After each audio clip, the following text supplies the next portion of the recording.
Kripasanam Marian ഉടമ്പടി ധ്യാനത്തിലേക്ക് നമ്മൾ ഭക്തിപൂർവ്വം പ്രവേശിക്കുകയാണ്. ഈശോയ്ക്ക് നമുക്ക് ഹൃദയത്തിൽ നന്ദി പറയാം. നമ്മളെ തിരഞ്ഞെടുത്ത് ഈ ആലയത്തിന് ചുറ്റും ദൈവമാതാവ് പ്രത്യക്ഷയായ ഈ അൾത്താരയ്ക്ക് ചുറ്റും ഒരുമിച്ച് കൂട്ടിയ ദൈവപിതാവിൻ്റെ വലിയ സ്നേഹത്തിന് നമുക്ക് ഹൃദയത്തിൽ ഒരു നിമിഷം നന്ദി പറയാം. നമുക്കെല്ലാവർക്കും അറിയാവുന്നതുപോലെ 2004 ഡിസംബർ 7-ാം തീയതി ഉച്ചകഴിഞ്ഞ് 2:30 ഇതുപോലൊരു ആരാധനാ മധ്യയാണ് ദൈവമാതാവ് ഈ അൾത്താരയിൽ പ്രത്യക്ഷയായിക്കൊണ്ട് ദുരന്തം ഉണ്ടാകാൻ പോകുന്നു, പ്രാർത്ഥിക്കണമെന്ന വലിയ സന്ദേശം കൈമാറിയത്. അതുകൊണ്ട് തന്നെ ഓരോ ആരാധനയിലും ദൈവമാതാവ് മക്കൾക്ക് വേണ്ടി മധ്യസ്ഥം പ്രാർത്ഥിക്കുന്ന അതുല്യമായ പ്രാർത്ഥന മണിക്കൂറിലേക്കാണ് നമ്മളിപ്പോൾ പ്രവേശിച്ചിരിക്കുന്നത്. അതുകൊണ്ട് തന്നെ നമ്മളെ വിഷമിപ്പിക്കുന്ന പാപങ്ങളും ഭാരങ്ങളുമെല്ലാം ഈ അൾത്താരയിൽ ഇറക്കി വെച്ചുകൊണ്ട് ദൈവസ്നേഹത്തോടെ ഈ ആരാധന മണിക്കൂറിൽ ആയിരിക്കുവാൻ നമുക്ക് പ്രത്യേകം ശ്രമിക്കാം. പിതാവിനാൽ ആകർഷിക്കപ്പെട്ടിട്ടാണ് നമ്മളെ ഓരോരുത്തരെയും ഈ ആലയത്തിലേക്ക് വിളിച്ചിരിക്കുന്നത്. അതുകൊണ്ട് തന്നെ ദൈവപിതാവ് നമ്മളെല്ലാവരെയും മുൻകൂട്ടി കണ്ടിട്ടുണ്ട്. ദൈവമാതാവ് നമ്മളുടെ ആവശ്യങ്ങൾ അറിയുന്നുണ്ട്. അതുകൊണ്ട് തന്നെ നമ്മുടെ വിഷയങ്ങളെക്കാൾ അപ്പുറത്ത് നമ്മളെക്കാളൊക്കെ ഒത്തിരിയേറെ വിഷമസന്ധികളിലൂടെ കടന്നു പോകുന്ന മക്കളുണ്ട്. അവരുടെ എല്ലാവരുടെയും പ്രാർത്ഥനാ നിയോഗങ്ങൾക്ക് കൂടിയും നമുക്ക് ഈ ആരാധനാ മണിക്കൂറിൽ പ്രത്യേകം പരിശുദ്ധ ദൈവമാതാവിൻ്റെ മധ്യസ്ഥം തേടി പ്രാർത്ഥിക്കാം. ഈശോയെ, ആത്മാവിൻ്റെ വലിയ നിയന്ത്രണം എല്ലാ മേഖലകളിലും ഉണ്ടാകുവാനും ഈശോയെ ഞങ്ങളെ ഓരോരുത്തരെയും കൃപാസനത്തിൽ പ്രത്യക്ഷയായ ദൈവമാതാവിൻ്റെ പ്രത്യക്ഷീകരണത്തിൻ്റെ സ്ഥിരം സാക്ഷികളാക്കി ഉയർത്തണമേ എന്ന് ഒരു നിമിഷം പ്രാർത്ഥിക്കാം. നമ്മുടെയൊക്കെ കൃപയ്ക്ക് തടസ്സമായി നിൽക്കുന്ന പാപസാഹചര്യങ്ങളെയും നമ്മുടെ ചിന്താ മേഖലകളെയും ഒക്കെ ഈ അൾത്താരയിൽ ഇറക്കി വെച്ച് ഒരു നിമിഷം നമുക്ക് പ്രാർത്ഥിക്കാം.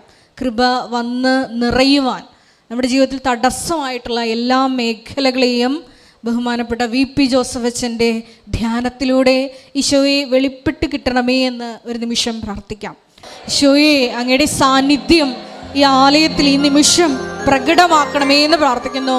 ദൈവമാതാവിനൊപ്പം അപ്പോസ്തലന്മാർ പ്രാർത്ഥിച്ചപ്പോൾ സിഹിയോൻ മാളികയിൽ ഈശോയെ ആത്മാവിനെ അയച്ചതുപോലെ ഞങ്ങളുടെ ഇടയിലേക്കും പുത്തൻ പന്തക്കുസ്ത അനുഭവം നൽകി ഈശോയെ ഞങ്ങളെ ഓരോരുത്തരെയും അഭിഷേകം ചെയ്യണമേ എന്ന് പ്രാർത്ഥിക്കുന്നു. ഞങ്ങളെ സാക്ഷികളാക്കി ഉയർത്തണമേ എന്ന് പ്രാർത്ഥിക്കുന്നു. ആത്മാവിൽ ജ്വലിപ്പിക്കണമേ എന്ന് പ്രാർത്ഥിക്കുന്നു. പുതിയ പുതിയ കൃപകൾ നൽകണമേ എന്ന് പ്രാർത്ഥിക്കുന്നു. ഹല്ലേലൂയ, ഹല്ലേലൂയ, മഹത്വം, മഹത്വം, ആരാധന, ആരാധന, ഹല്ലേലൂയ, ഹല്ലേലൂയ. യേശുവേ നന്ദി, യേശുവേ ആരാധന, ഹല്ലേലൂയ.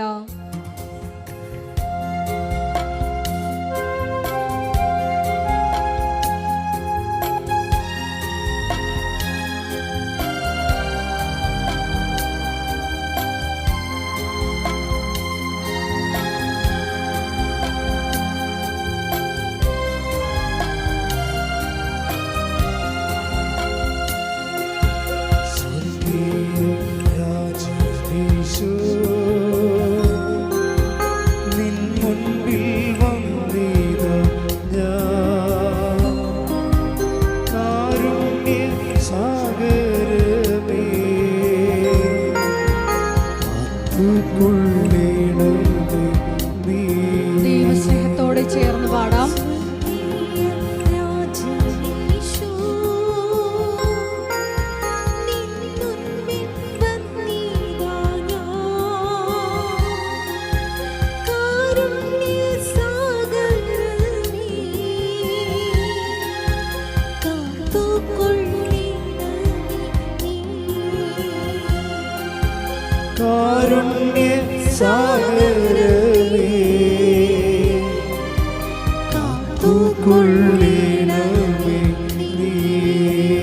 സ്തുതിക്കട്ടെ. ഹല്ലേലൂയ. യേശുവേ ആരാധന, ആരാധന. പരിശുദ്ധ പരമ ദിവ്യ കാരുണ്യത്തിന് നേരവും ആരാധനയും സ്തുതിയും പുകഴ്ചയും ഉണ്ടായിരിക്കട്ടെ. പരിശുദ്ധ പരമ ദിവ്യ കാരുണ്യത്തിന് നേരവും ആരാധനയും സ്തുതിയും പുകഴ്ചയും ഉണ്ടായിരിക്കട്ടെ. പരിശുദ്ധ പരമ ദിവ്യകാരുണ്യത്തിന് നേരവും ആരാധനയും സ്തുതിയും പുകഴ്ചയും ഉണ്ടായിരിക്കട്ടെ. എൻ ശക്തിയൊക്കെയോടും നിന്നെ സ്നേഹിച്ചിടുന്നേ, നിന്നെ നീനച്ചു വാഴും എന്നിലേഴുന്നള്ളണേ.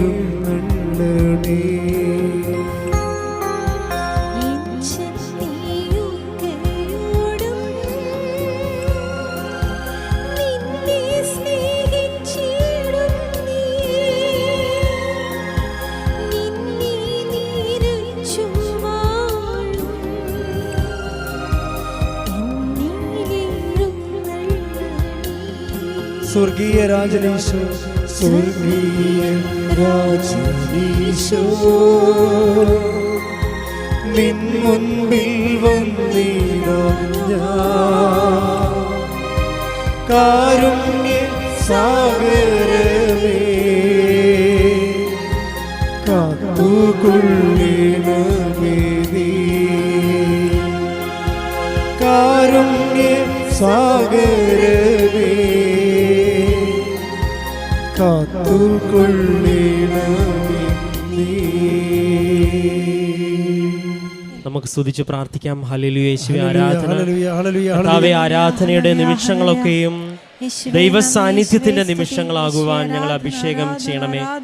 ഞങ്ങളോടൊപ്പം ഈ ആരാധനയിൽ പങ്കെടുക്കുന്ന ഓരോ വ്യക്തികളും ഈ ആലയത്തിൽ തിരികെ പോകുമ്പോൾ ദൈവം സ്പർശിച്ച പരിശുദ്ധ അമ്മയുടെ സാന്നിധ്യം അനുഭവിച്ച നിമിഷങ്ങളാക്കി മാറ്റുവാൻ ബഹുമാനപ്പെട്ട ജോസഫ് അച്ഛനിലൂടെ ഞങ്ങൾക്ക് ആവശ്യമായ വചനങ്ങൾ കർത്താവെ വെളിപ്പെട്ടു കൊടുക്കുവാൻ പരിശുദ്ധ അമ്മയെ ഇടവരുത്തണമേ. കർത്താവെ, ഞങ്ങളുടെ ജീവിതങ്ങൾ ആശീർവദിക്കണമേ.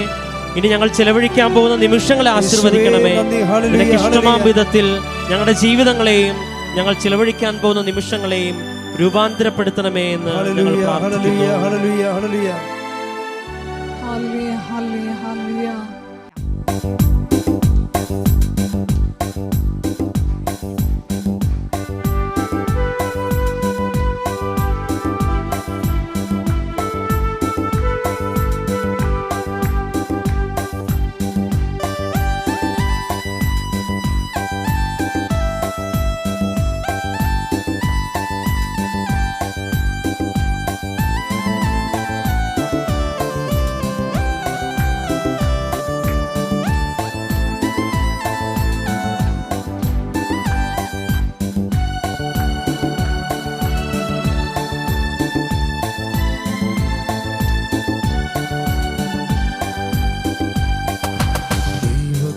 ാണേ ആത്മനാഥനെ, അങ്ങേ ഞങ്ങൾ ആരാധിക്കുന്നു.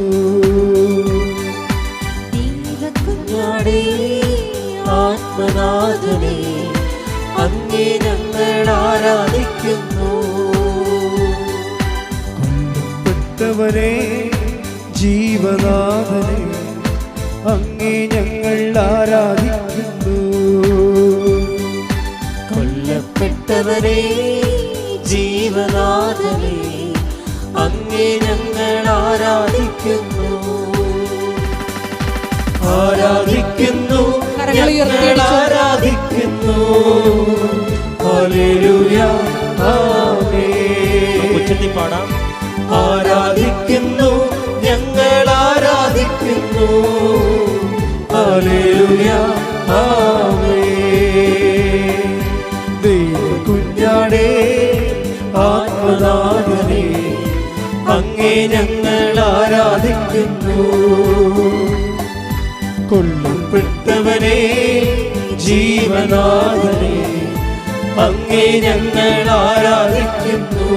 സ്തുതിക്കട്ടെ. ഹല്ലേലൂയ, ഹല്ലേലൂയ, യേശുവേ ഹല്ലേലൂയ,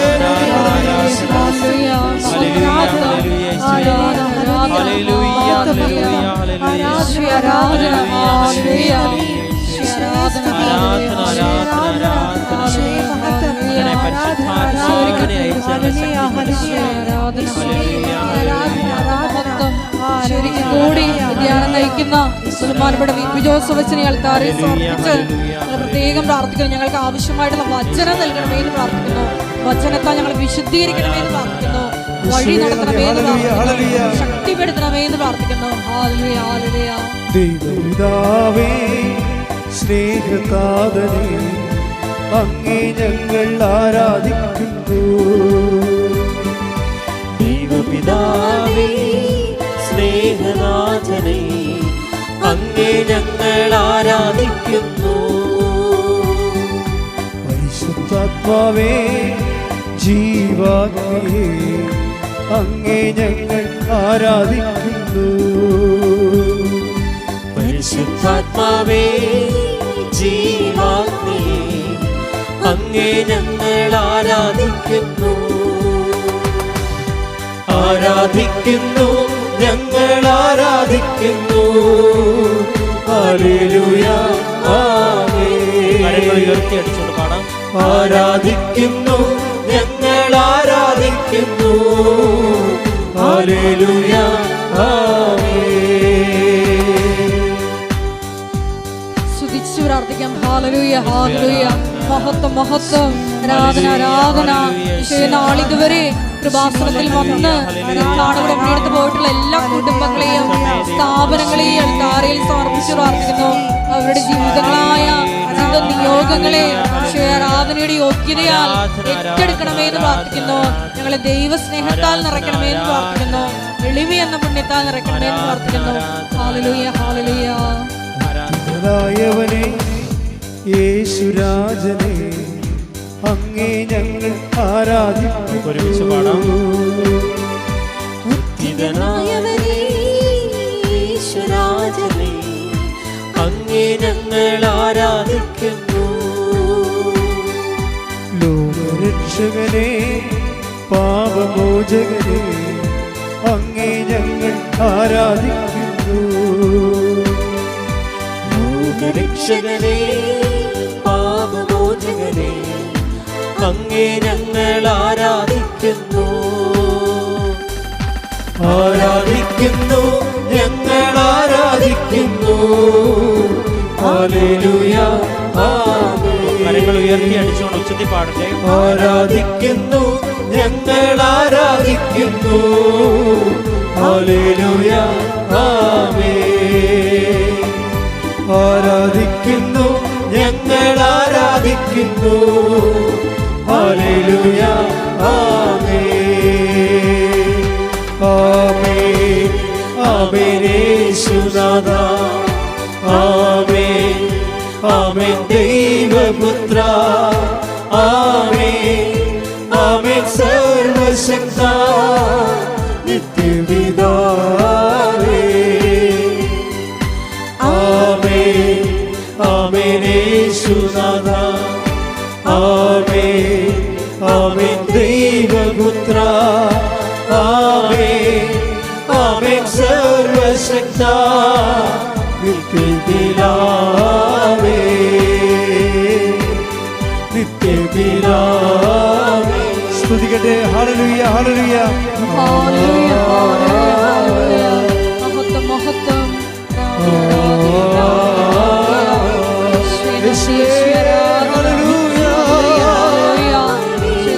ത്തിന്റെ എല്ലാ ശുശ്രൂഷ മേഖലകളെയും അൾത്താരയിൽ സമർപ്പിച്ചു പ്രാർത്ഥിക്കുന്നു. ആത്മീയ, സാമൂഹിക, സാംസ്കാരിക മേഖലകളെ എല്ലാം സമർപ്പിച്ചു പ്രാർത്ഥിക്കുന്നു. എല്ലാ പ്രവർത്തനങ്ങളെയും പ്രവർത്തനങ്ങളെയും സമർപ്പിച്ചു പ്രാർത്ഥിക്കുന്നു. ഹല്ലേലൂയ, ഹല്ലേലൂയ.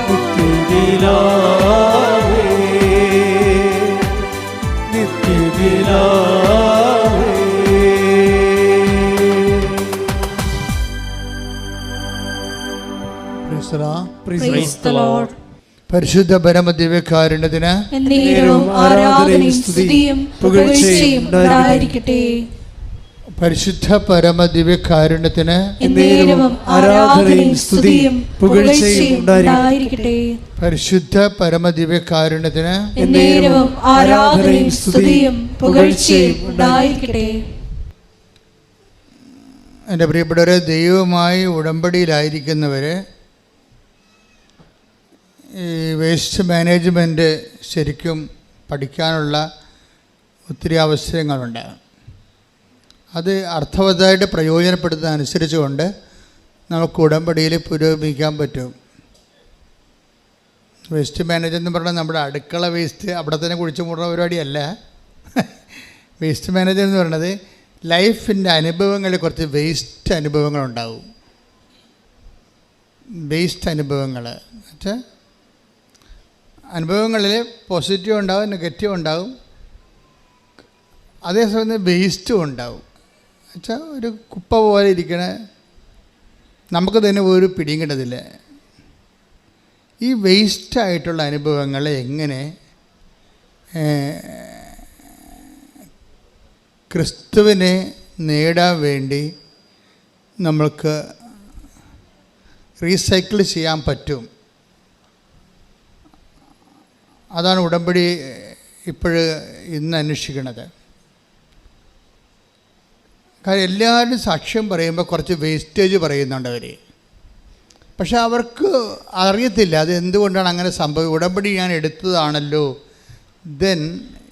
എന്നിട്ടും അപ്പം ഞാൻ ഉടമ്പടിയിലാണ് റിലേ ചെയ്യണത്.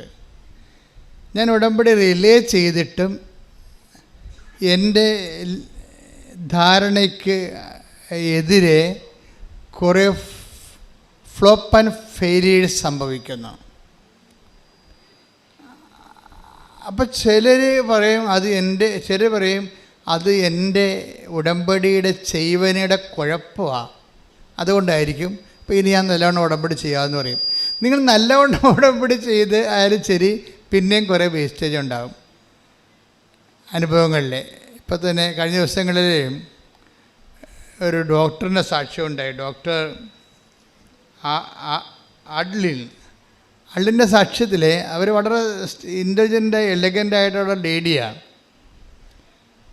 പക്ഷെ എന്നിട്ട് ഞാൻ ഇവിടെ കണ്ടിട്ടുണ്ട് ഈ ചില മലയാളം പ്ലസ് ടുക്കാർ IELTS എഴുതി ഒറ്റ സ്ട്രെച്ചിന് പാസ്സാകണത്. മലയാളം ആണ് അവർ, മലയാളം മീഡിയമാണ്. പക്ഷേ അവർ പറയും അപ്പായി മരിച്ചു, എൻ്റെ അനിയനാണ് എനിക്ക് വീട്ടിലുള്ളത്, അമ്മയുടെ ചെറിയ വരുമാനം കൊണ്ട് ഞങ്ങൾ ജീവിക്കണത്, അപ്പോൾ എന്നെ നീ കരകയറ്റി വിട്ടില്ലെങ്കിൽ കുടുംബം മുങ്ങിപ്പോവും എന്ന് മാതാവിനോട് ഡയറക്റ്റ് കമ്മ്യൂണിക്കേറ്റ് ചെയ്യും. പ്രേരണ സത്യത്തിൻ്റെ ഘടനകൾ പ്രാർത്ഥനയിൽ എപ്പോഴും ഉണ്ടാകണം എന്നുള്ളതാണ്. കാര്യം ഈ ഉടമ്പടി ഒരു വിഷയം നോട്ട് ബൈ മെറിറ്റിൽ വർക്ക് ചെയ്യും. ഇത് ബൈബിളിൻ്റെ മുഴുവൻ കോൺസെപ്റ്റിൽ ഈ നോട്ട് ബൈ മെറിറ്റ് ഉണ്ട്. ഉടമ്പടി മാത്രമല്ല. നോട്ട് ബൈ മെറിറ്റ് എന്ന് പറഞ്ഞാൽ എന്താണ്? നിൻ്റെ യോഗ്യത കൊണ്ടല്ല, എൻ്റെ കൃപ കൊണ്ട്.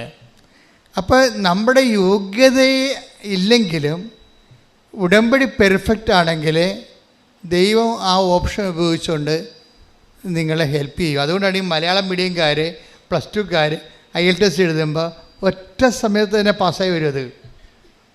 അത് കർത്താവിൻ്റെ ശക്തിയാലാണെന്ന് നമുക്ക് മനസ്സിലാകും. അപ്പോൾ ഈ സൈന്യത്താലും ശക്തിയാലും അല്ലാതെ കർത്താവിൻ്റെ കൃപയിൽ വർക്ക് ചെയ്യുന്ന കുറേ അനുഭവങ്ങൾ നമ്മുടെ ജീവിതത്തിലുണ്ട്. അത് ഉടമ്പടിയുടെ ഒരു തനത് ഫോർമുലയാണത്. പക്ഷെ ഞാൻ പറയണത് അതല്ല.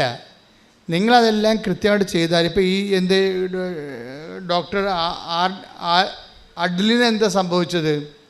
അവർ MBBS ഡോക്ടറാണ്. ഇനിയിപ്പോൾ ഒരു MDക്കോ മറ്റെന്തിനോ എൻട്രൻസിന് വേണ്ടി വിദേശത്ത് പോയി പഠിക്കാൻ വേണ്ടിയുള്ള ഒരു തയ്യാറെടുപ്പിനാണ്. അതിനു വേണ്ടി അവരെന്താ ചെയ്യണത്? അതിന് 3 ടെസ്റ്റാണ് ഉള്ളത്. ഒരു ടെസ്റ്റ് IELTSൻ്റെ ടെസ്റ്റാണ്. അത് 2 പ്രാവശ്യം എഴുതിയിട്ട് അവർക്ക് കിട്ടിയില്ല. ഓക്കെ, വ്യത്യാസം കണ്ട. പ്ലസ് ടുക്കാരത്തി മലയാളം മീഡിയം IELTS എഴുതി പെട്ടെന്ന് കയറി പോകുന്നു. ഒരു MBBS ഡോക്ടർ എഴുതിയിട്ട് അത് കിട്ടണില്ല, 2ാമത്തെ പ്രാവശ്യം കിട്ടിയില്ല. ഉടമ്പടി എടുത്തിട്ട് പോലും അവർക്കത് കിട്ടിയില്ല. അപ്പോൾ നിങ്ങളെ സംബന്ധിച്ചിടത്തോളം അതൊരു പസിലായിട്ട് വരും. ഒരു കൊട്ടത്തേങ്ങ പോലെ ഇത് വെട്ടാനും പറ്റത്തില്ല, തുളക്കാനും പറ്റാത്ത അവസ്ഥ. What happen to me? അപ്പോൾ നമ്മുടെ ആത്മവിശ്വാസം ചോദ്യം ചെയ്യപ്പെടാം. ആത്മവിശ്വാസം ശരിക്കും പറഞ്ഞാൽ ഉടമ്പടിയുടെ ഒരു ദൈവശാസ്ത്രം അനുസരിച്ച് ആദ്യം ചോദ്യം ചെയ്യപ്പെടേണ്ടത് ആത്മവിശ്വാസം തന്നെയാണ്. കാര്യം ഈ ആത്മവിശ്വാസത്തിനൊരു കുഴപ്പമുണ്ട്. ആത്മവിശ്വാസം അതിൻ്റെ 1 ഡിഗ്രി കൂടിക്കഴിഞ്ഞാൽ അത് അഹന്തയായിട്ട് ഡെവലപ്പ് ചെയ്യും. അതാണ് ആത്മവിശ്വാസത്തിൻ്റെ കുഴപ്പം. ആത്മവിശ്വാസം ഒരു മാനുഷികമായ ഗുണമാണ്, പക്ഷേ അതൊരു പോസിറ്റീവ് ഗുണമാണ് ആത്മവിശ്വാസം. പക്ഷേ സ്പിരിച്വൽ മേഖലയിൽ ചിന്ത വരുമ്പോൾ, സ്പിരിറ്റ് വർക്ക് ചെയ്യുന്ന ഫോർമാറ്റിലേക്ക് വരുമ്പോൾ ഈ ആത്മവിശ്വാസം അതായത് കൂടിയ ആത്മവിശ്വാസമുള്ളവർ, കൂടിയ ആത്മവിശ്വാസത്തെക്കാൾ ശരിക്കും അവർക്കുള്ളത് അഹങ്കാരമാണ്. അവർ തന്നെ അറിയത്തില്ല അത് ആത്മവിശ്വാസമാണെന്ന് അവർ പറയണതേ ഉള്ളൂ. ശരിക്കും പറഞ്ഞാൽ ബേസിക്കായിട്ട് അവർക്കുള്ളത് അഹങ്കാരമാണ്. അഹങ്കാരം എന്ന് പറയുന്ന സംഭവം അഹം ക്യാരി ചെയ്യുന്നതാണ്. അത് എന്തെങ്കിലും ഭൗതികമായ ഒരു എബിലിറ്റിയുടെ കപ്പാസിറ്റിയുടെ അടിസ്ഥാനത്തിൽ നമ്മൾ ഡെവലപ്പ് ചെയ്തെടുത്ത ഒരു ആന്തരികമായ ഭാവമാണ്. ഇവിടെ നോ എൻട്രിയാണ് ദൈവത്തിന്. ഉടമ്പടി എടുക്കുമ്പോൾ എപ്പോഴും നമ്മൾ ശ്രദ്ധിക്കുക, കേവല മനുഷ്യനെ ഉടമ്പടി എടുത്ത് വിജയിപ്പിക്കാൻ പാടാണ്. അതിൻ്റെ ഉടമ്പടി പ്രവർത്തിക്കുന്ന കാലാവസ്ഥ നിങ്ങൾ രൂപപ്പെടുത്തി എടുക്കണം. ഈ ആത്മവിശ്വാസം എന്ന് പറയുമ്പോൾ നിങ്ങളുടെ വിദ്യാഭ്യാസം ചിലപ്പോൾ നിങ്ങൾക്ക് ഓവർ കോൺഫിഡൻസ് നൽകും. ഈ ഓവർ കോൺഫിഡൻസ് പലപ്പോഴും വർക്ക് ചെയ്യണത് സ്പിരിച്വൽ ഓവർ കോൺഫിഡൻസ് നിങ്ങളുടെ ഇടയിൽ പറഞ്ഞാൽ കുഴപ്പമില്ല. പക്ഷേ സ്പിരിച്വൽ ലാംഗ്വേജിൽ ഓവർ കോൺഫിഡൻസ് ശരിക്കും പറഞ്ഞാൽ പ്രൈഡിൻ്റെ ഭാഗമായിട്ട് വരും. പ്രൈഡ് വന്നാൽ പിന്നെ വരേണ്ടത്, പ്രൈഡിൽ ഇത് വർക്ക് ചെയ്യത്തില്ല.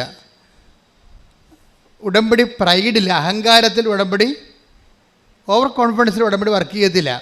അപ്പോൾ ദൈവം ആദ്യം ചെയ്യണത് നിങ്ങളെ കാഷ്വാലിറ്റി കയറ്റിയിട്ട് നിങ്ങളുടെ ഓവർ കോൺഫിഡൻസ് ടോർപ്പഡോ ചെയ്യാൻ നോക്കൂ. അതിപ്പോൾ ഈ ആഡലിൻ്റെ സാക്ഷ്യം മാത്രമല്ല, പല സാക്ഷ്യങ്ങളും നോക്കിയാൽ മനസ്സിലാവും. ഓവർ കോൺഫിഡൻസിൽ നിങ്ങൾക്ക് വരാൻ പോകുന്നൊരു കുഴപ്പം, നിങ്ങളുടെ ഇൻവെസ്റ്റ്മെൻറ്റ് ഒരു ക്വാളിറ്റേറ്റീവ്ലി ലോ ഇൻവെസ്റ്റ്മെൻ്റ് ആയിരിക്കും. മനസ്സിലായില്ലേ? ഗുണപരമായിട്ട് നിലവാരം കുറഞ്ഞ ഒരു നിക്ഷേപമാണ് ശരിക്കും നിങ്ങൾക്ക് ഓവർ കോൺഫിഡൻസുകാർക്ക് ഇതിൻ്റെ അകത്ത് വരണത് ഉടമ്പടി വരണത്. എന്താ കാര്യം? ഇതിപ്പോൾ ഉടമ്പടി എടുത്ത് എല്ലാവരും എടുക്കണമല്ലോ, എൻ്റെ കൂട്ടുകാരൊക്കെ ഉടമ്പടി എടുത്ത്, അതുകൊണ്ട് ഞാൻ എടുക്കണേ. ഉടമ്പടി എടുത്തില്ലെങ്കിലും എനിക്കറിയാം ഇത് റാങ്ക് ലിസ്റ്റിൽ കയറിപ്പോവും, ഞാൻ പാസ്സാവും, അല്ലെങ്കിൽ എനിക്ക് ജോലി കിട്ടുമെന്ന് എനിക്കറിയാം. ഇതാണ് ഓവർ കോൺഫിഡൻസ്. അപ്പോൾ അതുകൊണ്ട് ഈ ഓവർ കോൺഫിഡൻസുകാർക്ക് അവർ ഡേഞ്ചറസ് സോണിലാണ്. എന്താ കാര്യം? ദൈവം അത് വർക്കൗട്ട് ചെയ്യത്തില്ല. അവർ ഓവർ കോൺഫിഡൻസ് അഹങ്കാരമായിട്ട് ഡെവലപ്പ് ചെയ്തിരിക്കുന്ന കാരണം അവിടെ ആത്മാവ് പ്രവർത്തിക്കാൻ പാടായിരിക്കും. അതുകൊണ്ട് ദൈവം എന്തുമാത്രം വർഷങ്ങൾ കാത്തിരുന്നറിയാമോ ഈ ആളെ ഒന്ന് ജനിപ്പിച്ചെടുക്കാൻ. ജൂഡിത്തിനെ എസ്തേറിനെ പോലെയൊക്കെ നല്ല തലക്കനമുള്ള പെണ്ണുങ്ങൾ ഇസ്രയേലിലുണ്ടായിരുന്നു. ഇസ്രയേലിലെ പെണ്ണുങ്ങൾ നിങ്ങൾക്ക് അറിയാമല്ലോ. ഞങ്ങൾ ഇസ്രയേലിൽ ചെല്ലുമ്പോൾ 9ാം ക്ലാസ്സുകാരത്തിയാണ് 6ാം ക്ലാസ്സുകാരത്തിയാണ് AK-47 കൊണ്ട് നടക്കുന്നത്. എല്ലാം ട്രെയിൻഡാണ്. അവർക്കൊരു പ്രത്യേക സ്റ്റാമിന ഉള്ള പെൺപിള്ളേരാണ്. പക്ഷേ അത് അത്തരം ടൈപ്പാണ് ജൂഡിറ്റ്, എസ്തേർ. അതിൻ്റെ കൂടെ ഉണ്ടായിരുന്ന ആ ചരിത്രം മുഴുവൻ റൂത്തിൻ്റെ കാലം വരെ നോക്കുമ്പോൾ എല്ലാം ഭയങ്കര ഇനിഷ്യേറ്റീവ് എടുക്കുന്ന ആൾക്കാരാണ്. ഈ റൂത്തിനെ പോലെയുള്ള നല്ല കരളുറപ്പുള്ളൊരു പെണ്ണല്ലെങ്കിൽ രാത്രി പോയി ബോവാസിൻ്റെ അടുത്ത് പോയി കിടക്കുക. അപ്പോൾ അവർ ചെയ്യണ കാര്യങ്ങളെക്കുറിച്ച് അവർക്ക് നല്ല ഇച്ഛാശക്തിയും ദിശാബോധമുള്ള ആൾക്കാരാണ്.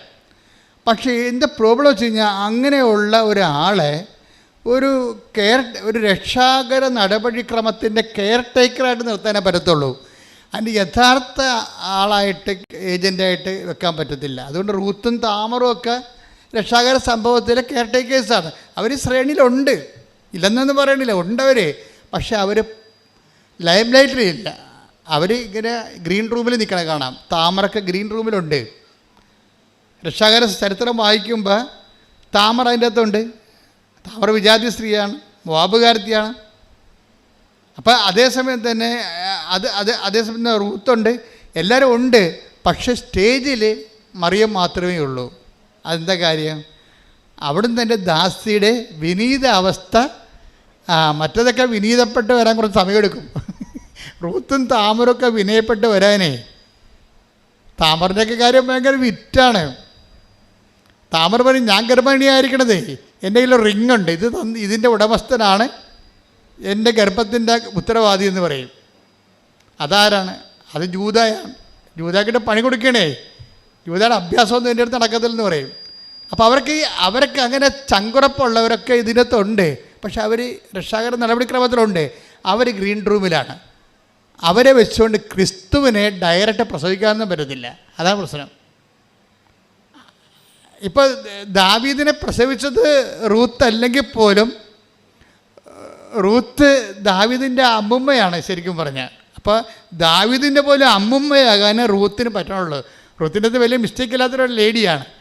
അപ്പോൾ നമുക്കറിയാം മാതാവിന് എന്തുമാത്രം വ്യത്യാസം, എന്തുമാത്രം ഫിൽട്ടർ ചെയ്തിട്ടാണ് ഈ മറിയത്തിലേക്ക് ദൈവം വരണതെന്നറിയാം. മറിയത്തിനോട് പറയുമ്പോൾ തന്നെ മറിയത്തിൻ്റെ ആദ്യത്തെ വാക്ക് തന്നെ ബിഹോൾഡ് എന്നാ പറയുന്നത്. ബിഹോൾഡ് എന്താണ്? The hand made of the Lord. എന്തൊരു രസമാണ് കേൾക്കാൻ, എന്തൊരു വല്ലാത്ത പറച്ചിലാണ്. എന്താണ്? നീ ഗർഭം ധരിച്ച് പുത്രനെ പ്രസവിക്കുമെന്ന് പറയുമ്പോൾ അതിൻ്റെ ബാക്കി ഭാഗങ്ങളെല്ലാം വെളിപ്പെടുത്തി കഴിയുമ്പോൾ അമ്മ പറയുന്ന വാക്ക് എന്താണ്? ഇതാ കർത്താവിൻ്റെ ദാസി. അപ്പോൾ ക്രിസ്തുവിനെ സ്വീകരിക്കുക എന്നുള്ളതും ദാസ്യതയും എന്നുള്ളതും രണ്ടും ഒരു സംഭവമാണ്. നിങ്ങൾക്കറിയാമല്ലോ, ഉടമ്പടി തിരിച്ചിട്ടാലും ഈ പൂച്ച എറിയണ പോലെയുള്ള പരിപാടിയാണ്. എങ്ങനെ എറിഞ്ഞാലും 4 കാലേ വന്ന് വീഴും ഈ ഉടമ്പടി. ഉടമ്പടിയുടെ ലക്ഷ്യം എന്താണ്? ക്രിസ്തുവിനെ വ്യക്തികളെ സ്വീകരിക്കുക എന്നുള്ളതാണ്. അതിൻ്റെയൊക്കെ ഒരു നിമിത്തമായിട്ട് മാർഗമായിട്ടാണ് ബാക്കിയുള്ള ഭൗതിക സാഹചര്യങ്ങളുടെ സമ്മർദ്ദങ്ങളും അതിൻ്റെ ഒരു പ്രെയർ ഫോമിലേക്കൊക്കെ വെക്കണത്. നിങ്ങളതിൻ്റെ കഥ അറിയാതെ ആട്ടം കാണരുത്. ഇത് ക്രിസ്തുവിനെ സ്വീകരിക്കുകയാണ് എൻ്റെ മെയിൻ സംഭവം. അപ്പം പക്ഷെ ആദ്യമേ അത് ലക്ഷ്യം വെച്ചാൽ നിങ്ങൾക്ക് വേസ്റ്റേജ് കുറഞ്ഞിരിക്കും. ഈ വേസ്റ്റ് നമ്മൾ ഉണ്ടാക്കണതാണേ, ഉടമ്പടി വേസ്റ്റ്. ഇപ്പം ഡോക്ടർ കണ്ടില്ലേ, അവർ MBBS ആണെങ്കിലും അവരാദ്യം MBBS ഡോക്ടർ ആദ്യം IELTS എഴുതി അവർ പറയണ 1/2 മാർക്കിനാണ് തോറ്റുപോയെന്ന്. 1/2 മാർക്കിന് തോറ്റാലും 50 മാർക്ക് തോറ്റാലും തോൽവി എന്നാണ് പറയണത്. അതാണ് സംഭവം. അവർ പറഞ്ഞ 1/2 മാർക്കിനാണ് ഞാൻ തോറ്റുപോയത്, അതാണ് സങ്കടം. 1/2 മാർക്കിന് തോറ്റാലും 5 മാർക്ക് തോറ്റാലും തോറ്റതാണ് സംഭവം. അപ്പം പിന്നെ ഇവരിവിടെ വാള് വെച്ച് കീഴടങ്ങണുണ്ട്, വാളും പരിചയം വെച്ച് കീഴടങ്ങും. എന്താണ്? ഇനി IELTSമായിട്ട് ഞാനില്ല മുന്നോട്ടെന്ന്. അപ്പോൾ ബുദ്ധിമാന്മാരെ ലജ്ജിപ്പിക്കാൻ വേണ്ടി ദൈവം ബലഹീനരെ ഉയർത്തിക്കൊണ്ട് വരുന്നുണ്ടേ. അതിനെ താഴെയുള്ള ആൾക്കാരൊക്കെ IELTS പുഷ്പം പോലെ ജയിച്ചു പോകണ്ടേ. അപ്പോൾ അവിടെ എന്താണ് കുഴപ്പം? ഡോക്ടറിന് മെറിറ്റില്ലേ? ഡോക്ടറല്ലേ, അവർക്ക് MBBS എഴുതാമെങ്കിൽ ഒരു 100 IELTS എഴുതിയെടുക്കാൻ പറ്റും. അപ്പോൾ അവർക്ക് മെറിറ്റുണ്ട്. ഈ മെറിറ്റ് ഇവർക്ക് ആവശ്യമില്ലാത്തൊരു ആത്മവിശ്വാസം കൊടുത്തിട്ടുണ്ട്. ഇനി ദൈവത്തിന് മുമ്പിലുള്ള പരിപാടി എന്താണ്? ദൈവത്തെ സംബന്ധിച്ചിടത്തോളം നിങ്ങൾക്കറിയാമല്ലോ, നിങ്ങൾ IELTS പാസ്സായതുകൊണ്ടോ നിങ്ങളുടെ വീട്ടിൽ അല്ലെങ്കിൽ നിങ്ങൾ വസ്തു വിറ്റത് കൊണ്ടോ കല്യാണം നടത്തിയതുകൊണ്ടോ ഈ കച്ചവടത്തിൽ ദൈവത്തിന് ലാഭമൊന്നുമില്ല. അത് ആദ്യമേ നിങ്ങൾ മനസ്സിലാക്കണം. നമുക്ക് മാത്രമേ എന്തെങ്കിലും ലാഭമുള്ളൂ, മെച്ചമുള്ളൂ. അപ്പോൾ ബുദ്ധിയുള്ള നിങ്ങൾ എന്ത് ചെയ്യണം? ഇതിൻ്റെ അകത്ത് ദൈവത്തിൻ്റെ പ്രോഫിറ്റ് എത്രയാണെന്ന് നോക്കണം ആദ്യം. അത് ആദ്യമേ ഫിക്സ് ചെയ്താൽ പ്രശ്നം തീർന്ന് ഈ കച്ചവടത്തിൽ. പറഞ്ഞ അച്ഛൻ മനസ്സിലായില്ലേ? ഇതിന് ദൈവത്തിന് ഞാൻ ഈ ഉടമ്പടി എടുത്തിട്ട് ഇതുകൊണ്ട് ദൈവത്തിന് എന്താണ് ലാഭം? ദൈവം ലാഭമില്ലാത്ത ഒരു പരിപാടിക്കും ഉണ്ടാകത്തില്ല. അതെപ്പോഴും ഓർത്തേക്കണം. ക്രിസ്തുവിനെ വരെ നമുക്ക് തരുന്നതിൻ്റെ പിന്നിൽ നമ്മളെ വിലക്ക് വാങ്ങുന്നതിന് വേണ്ടി തന്നിരിക്കുന്നതാണ് ക്രിസ്തുവിനെ. അത്രയും ഭയങ്കര എക്സ്പെൻഡിച്ചർ മുടക്കിയിരിക്കുന്നതാണ്. തൻ്റെ ഏകജാതിനെ നൽകാൻ തക്ക വിധം ദൈവം തൻ്റെ സ്നേഹത്താൽ അത്രമാത്രം സ്നേഹിച്ചിട്ട് ദൈവത്തിന് ഈ വിഷയത്തിൽ ക്രിസ്തു എന്തെല്ലാം അതിന് നഷ്ടപ്പെടുത്തിയാലും, ക്രിസ്തുവിനെ വരെ നഷ്ടപ്പെടുത്തിയാലും ശരി, എനിക്ക് നിങ്ങളെ നഷ്ടപ്പെടരുതെന്നുള്ള വലിയൊരു മനസ്സിൽ നിന്നാണ് ഇതെല്ലാം രൂപപ്പെട്ട് വരണത്. പക്ഷേ അത് ദൈവത്തിൻ്റെ ആ മനസ്സ് ബോധപൂർവ്വം മനസ്സിലാക്കിയിട്ട് നിങ്ങൾ ഉടമ്പടി എടുക്കുമ്പോൾ തന്നെ ഈ കച്ചവടത്തിൽ ഈ വിനിമയം, നമുക്ക് കച്ചവടം മോശമാക്കുകയാണെങ്കിൽ ഞാൻ ഉപേക്ഷിച്ച് ഈ ഒരു വിനിമയം, ഒരു കവനൻ്റെ ഒരു വിനിമയമാണ്. ബൈലാറ്ററൽ എഗ്രിമെൻ്റ് ആകുമ്പോൾ ഒരു വിനിമയമുണ്ട് അതിൻ്റെ അകത്ത്. ഈ വിനിമയത്തിൽ ദൈവത്തിന് എന്താണ് മെച്ചം? ദൈവത്തിന് എന്നാ അതിൻ്റെ അകത്ത് കിട്ടണത് എന്ന് ആദ്യം നാം മനസ്സിലാക്കി വെക്കണം. അല്ല നിങ്ങളെന്താ ചെയ്യണത്, നിങ്ങൾക്ക് എന്ത് കിട്ടുമെന്ന് വിചാരിച്ചുകൊണ്ടാണ് ഇത് വർക്കൗട്ട് ചെയ്യണത്. അതുകൊണ്ടാണ് ഈ വേസ്റ്റേജ് കൂടുന്നത്. അതിൻ്റെ കാരണം ആദ്യം ദൈവത്തിന് എന്ത് കിട്ടും, ദൈവം എന്താണ് ചെയ്യണത്, ദൈവം ഉദ്ദേശിക്കുന്ന ദൈവത്തിൻ്റെ ഒരു സ്വപ്നം എന്താണ്, നിങ്ങളിൽ ക്രിസ്തു രൂപപ്പെട്ടു വരണം. അതാ പ്രശ്നം. Receive Jesus Christ and get saved. കർത്താവിനെ സ്വീകരിച്ചുകൊണ്ട് രക്ഷിക്കപ്പെടുക എന്നുള്ളതാണ് ദൈവത്തിൻ്റെ അൾട്ടിമേറ്റ് എയിം. ദൈവത്തിൻ്റെ വിനിമയത്തിൽ ആത്യന്തികമായ ദൈവത്തിൻ്റെ ഒരു പ്രോഫിറ്റ് എന്ന് പറയുന്നത് നിങ്ങൾ ക്രിസ്തുവിനെ സ്വീകരിക്കുന്നതാണ്. അതുകൊണ്ടാണ് പൗരസപ്പോസം പറഞ്ഞ ക്രിസ്തുവിനെ സ്വീകരിക്കാൻ വേണ്ടി നമ്മൾ സ്വീകരിക്കുന്ന വരെ കുറേ വേസ്റ്റേജുകളുണ്ടാവും. ക്രിസ്തുവിനെ സ്വീകരിക്കാൻ വേണ്ടി ഫിലിപ്പി 3:7-8. ഫിലിപ്പി 3:8. അതെ. ഇവയെല്ലാം ക്രിസ്തുവിനെ പ്രതി നഷ്ടമായി ഞാൻ കണക്കാക്കി. ഇവ മാത്രമല്ല, എൻ്റെ കർത്താവായ യേശു ക്രിസ്തുവിനെ പറ്റിയുള്ള ജ്ഞാനം കൂടുതൽ വിലയുള്ളതാകയാൽ സർവവും നഷ്ടമായി തന്നെ ഞാൻ പരിഗണിക്കുന്നു. അവനെ പ്രതി ഞാൻ സകലവും നഷ്ടപ്പെടുത്തുകയും ഉച്ഛിഷ്ടം പോലെ കരുതുകയുമാണ്. അപ്പം ചില കാര്യങ്ങൾ വേസ്റ്റ് ഉണ്ടാകും, അത് ക്രിസ്തുവിനെ പ്രതിയാണ് വേസ്റ്റ് ഉണ്ടാകുമ്പോൾ നമ്മളോട് അയ്യോ വേസ്റ്റ് ആയപ്പോലെ ഇനി എന്ത് ചെയ്യുന്നില്ല. ഇത് നിങ്ങൾ ജീവിതത്തിൽ സംഭവിച്ചിട്ടുള്ള വേസ്റ്റുകൾ, ഇപ്പോഴത്തേം നാൾ നിങ്ങളുടെ പരിശ്രമങ്ങളില്ലേ, നിങ്ങൾ എന്തുമാത്രം ഇൻട്രസ്റ്റ് എഴുതി, എന്തുമാത്രം ഇൻ്റർവ്യൂവിന് പങ്കെടുത്ത്, എത്ര ചെറുക്കന്മാർ വന്ന് നിങ്ങളെ കണ്ടു, എന്തുമാത്രം കാപ്പിയും ബിരിയാണിയും മിക്സറൊക്കെ അവന്മാർ കഴിച്ചിട്ട് പോയി, എന്നിട്ട് ഒരു കല്യാണം ഒത്തില്ലല്ലോ. എന്തുമാത്രം വേസ്റ്റേജാണ് വരണത് ജീവിതത്തിൽ. ഞാൻ ജീവിതത്തെക്കുറിച്ചാണ് സംസാരിക്കണത്, നിങ്ങളോർക്കും വേറെ കാര്യമാണ്. ഞാൻ ജീവിതത്തെക്കുറിച്ച് തന്നെ സംസാരിക്കണത്. അപ്പോൾ ഇങ്ങനെ നമ്മൾ നഷ്ടപ്പെടുത്തിയ കുറേ വേസ്റ്റുകളുണ്ട്. ഈ വേസ്റ്റുകൾ നമുക്ക് തന്നിരിക്കുന്ന വികാരം എന്താണ്? നിരാശ, പരാജയബോധം, കുറേ സാധനമില്ലേ നമ്മുടെ വേസ്റ്റ്. നിങ്ങൾ ഞാൻ കൽക്കട്ടയിൽ വരെ പോയി ആ വിസ ഇൻ്റർവ്യൂവിന് പങ്കെടുത്തതാണ്, എന്നിട്ട് അത് കിട്ടിയില്ലെന്ന് പറയും. കാശും പോയി, വിസയും കിട്ടിയില്ല, സമയവും പോയി, വേസ്റ്റായില്ലേ. അപ്പം ചില പറയും ഞാൻ മദ്രാസ് വരെ പോയി ആ പരീക്ഷ എഴുതിയതാണ്. എനിക്കന്ന് പനിയായിരുന്നു, എനിക്കന്ന് പീരീഡ്സ് ആയിരുന്നു, ഭയങ്കര കഷ്ടപ്പാട്. ഞാൻ പറഞ്ഞാണ് മമ്മിയോട് പോണില്ല. മമ്മിയാണ് എന്നെ ഉന്തിത്തള്ളി വിട്ടത്. എന്നിട്ട് അതും കിട്ടിയില്ല, ഞാൻ അകപ്പെട്ടു പോയി. അപ്പം നമുക്ക് ഒത്തിരിയേറെ സങ്കടങ്ങൾ. ഇത്രയും കഷ്ടപ്പെട്ടിട്ട് ഒരു പ്രയോജനമില്ല, വെറുതെ അലയാവുന്നില്ല, ഒരു കാര്യമില്ലല്ല. ഇതാണ് വേസ്റ്റ് എന്ന് പറയുന്നത്. ഇപ്പം മനസ്സിലായ വേസ്റ്റ്.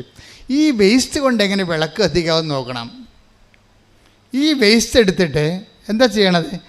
ബൈബിൾ പറയണത് ഈ വേസ്റ്റ് എല്ലാം നീ ക്രിസ്തുവിൻ്റെ അക്കൗണ്ടിലേക്ക്, പിതാവായ ദൈവത്തിൻ്റെ അക്കൗണ്ടിലേക്ക് സെൻഡ് ചെയ്യണം. അതാണ് വിഷയം. നീ അത് വെച്ച് നിരാശയായിട്ട് അനുഭവിച്ചുകൊണ്ടിരിക്കരുത്. ഉടമ്പടി സൂപ്പർ പദ്ധതിയാണ്. ഈ സംഭവം മുഴുവനും നിനക്ക് നഷ്ടപ്പെട്ട നഷ്ടങ്ങളെല്ലാം എഴുതിയിട്ടിട്ട് പിതാവിൻ്റെ അക്കൗണ്ടിലേക്ക് ക്യാരി ഓവർ ചെയ്യണം. അപ്പാ, ഇതെല്ലാം ഞാൻ വിശ്വാസത്തോടെ പ്രത്യാശയോടെ സ്വീകരിക്കുന്നു. ഞാൻ സഹിച്ച സഹനങ്ങൾ, നഷ്ടങ്ങൾ, അതുപോലെ തന്നെ കോട്ടങ്ങൾ, എൻ്റെ ജീവിതത്തിലെ ഉച്ഛിഷ്ടങ്ങൾ, ഇതെല്ലാം ക്രിസ്തുവിനെ നേടാൻ വേണ്ടി നിൻ്റെ മഹത്വത്തിന് വേണ്ടി കാഴ്ചവെക്കുന്നു. Praise the Lord. അപ്പോൾ ഒന്ന് പറഞ്ഞേ, അപ്പാ എൻ്റെ ജീവിതത്തിൽ വന്നിട്ടുള്ള പരാജയങ്ങള്, ഒരു ആവശ്യമില്ലാത്ത പരാജയങ്ങള്, മറ്റുള്ളവരുടെ ഉപദേശത്താൽ അടിച്ചേൽപ്പിക്കപ്പെട്ട പദ്ധതി കൊണ്ട് ഞാൻ തന്നെ ഒരു തോൽവിയായി മാറിയ മുഹൂർത്തങ്ങളെ, അപ്പാ ഇത്തരം ജീവിത ഉച്ഛിഷ്ടങ്ങളെ നിന്റെ നാമത്തിന്റെ മഹത്വത്തിനായി നിന്റെ പുത്രനെ സ്വീകരിക്കാൻ വേണ്ടി ഞാൻ നിന്നെ നിനക്ക് സമർപ്പിക്കുന്നു. ഈ വേദനകളെ സ്വീകരിച്ചുകൊണ്ട് നീ എന്നിൽ അപ്പാ ക്രിസ്തുവിനെ രൂപപ്പെടുത്തണമേ. ഈ വേദനകളെ വേസ്റ്റുകളെ സ്വീകരിച്ചുകൊണ്ട് അപ്പാ നീ എന്നിൽ ക്രിസ്തുവിനെ രൂപപ്പെടുത്തണമേ. യേശുവേ ആരാധന. യേശുവേ നിന്നെ നേടുവാൻ വേണ്ടി എല്ലാം ഇഷ്ടം പോലെ കരുതുവാനുള്ള വലിയ കൃപ നൽകണമേ. ഞങ്ങളുടെ സഹനങ്ങൾ യേശുവേ കൃപകളാക്കി മാറ്റണം. വലുതാക്കണേ നിന്റെ സ്നേഹത്തിൻ നിഴലാക്കണേ എന്നെ കുരിശോളം വലുതാക്കണേ നിന്റെ സ്നേഹത്തിൻ നിഴലാക്കണേ. പരിശുദ്ധ പരമദിവ്യകാരുണ്യത്തിന് നേരവും ആരാധനയും സ്തുതിയും പുകഴ്ചയും ഉണ്ടായിരിക്കട്ടെ. അതായത് ഒരു കൺഫ്യൂഷൻ എപ്പോഴും ബൈബിള് സൂക്ഷിക്കുന്നത് ക്രിസ്തു എവിടുന്ന് വരുമെന്ന് അറിയത്തില്ലെന്ന് ബൈബിൾ പറയുന്ന ഒരു സംഭവമാണ്. സത്യമായ ഒരു ആധ്യാത്മിക അനുഭവമാണ്. ക്രിസ്തു എവിടുന്ന് നമ്മുടെ ജീവിതത്തിലൂടെ എവിടുന്നാണ് വരണമെന്ന് അറിയാൻ പറ്റത്തില്ലെന്ന്. ആരിലൂടെയാണ് ക്രിസ്തു നമ്മുടെ ജീവിതത്തിൽ വരണമെന്ന് അറിയത്തില്ല. Take the word of God. അതായത് യോഹന്നാൻ 7:27. യോഹന്നാൻ 7:27. എന്നാൽ ക്രിസ്തു വരുമ്പോൾ എവിടെ നിന്നാണ് വരുന്നതെന്ന് ആരും അറിയുകയില്ലല്ലോ.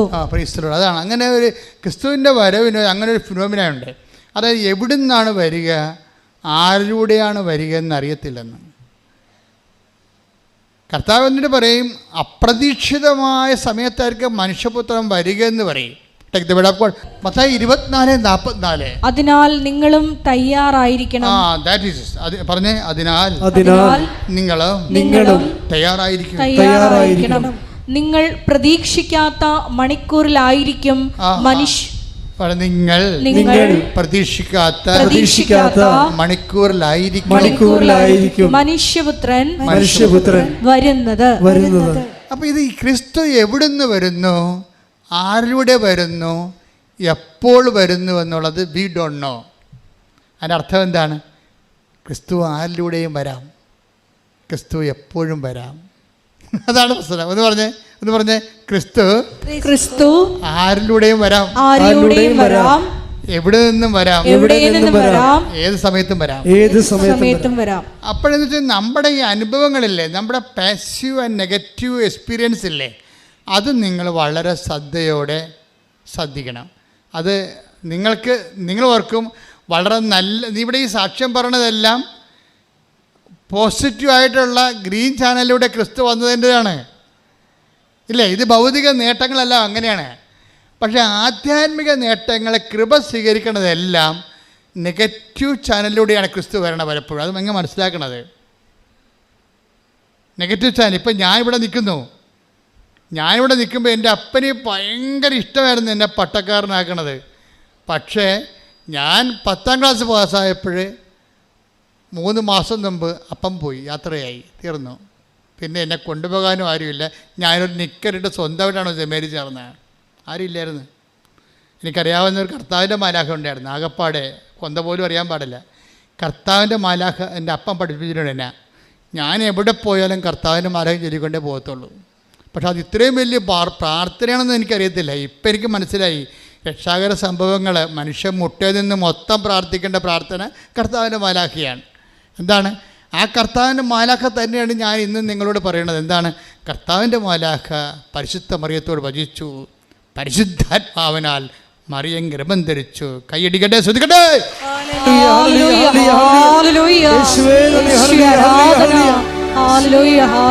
ദാസിയുടെ താഴ്മ തൃക്കൺ പാർത്ത ഉന്നതൻ ദാസരെ ഉയർത്താൻ എഴുന്നള്ളുകയാ.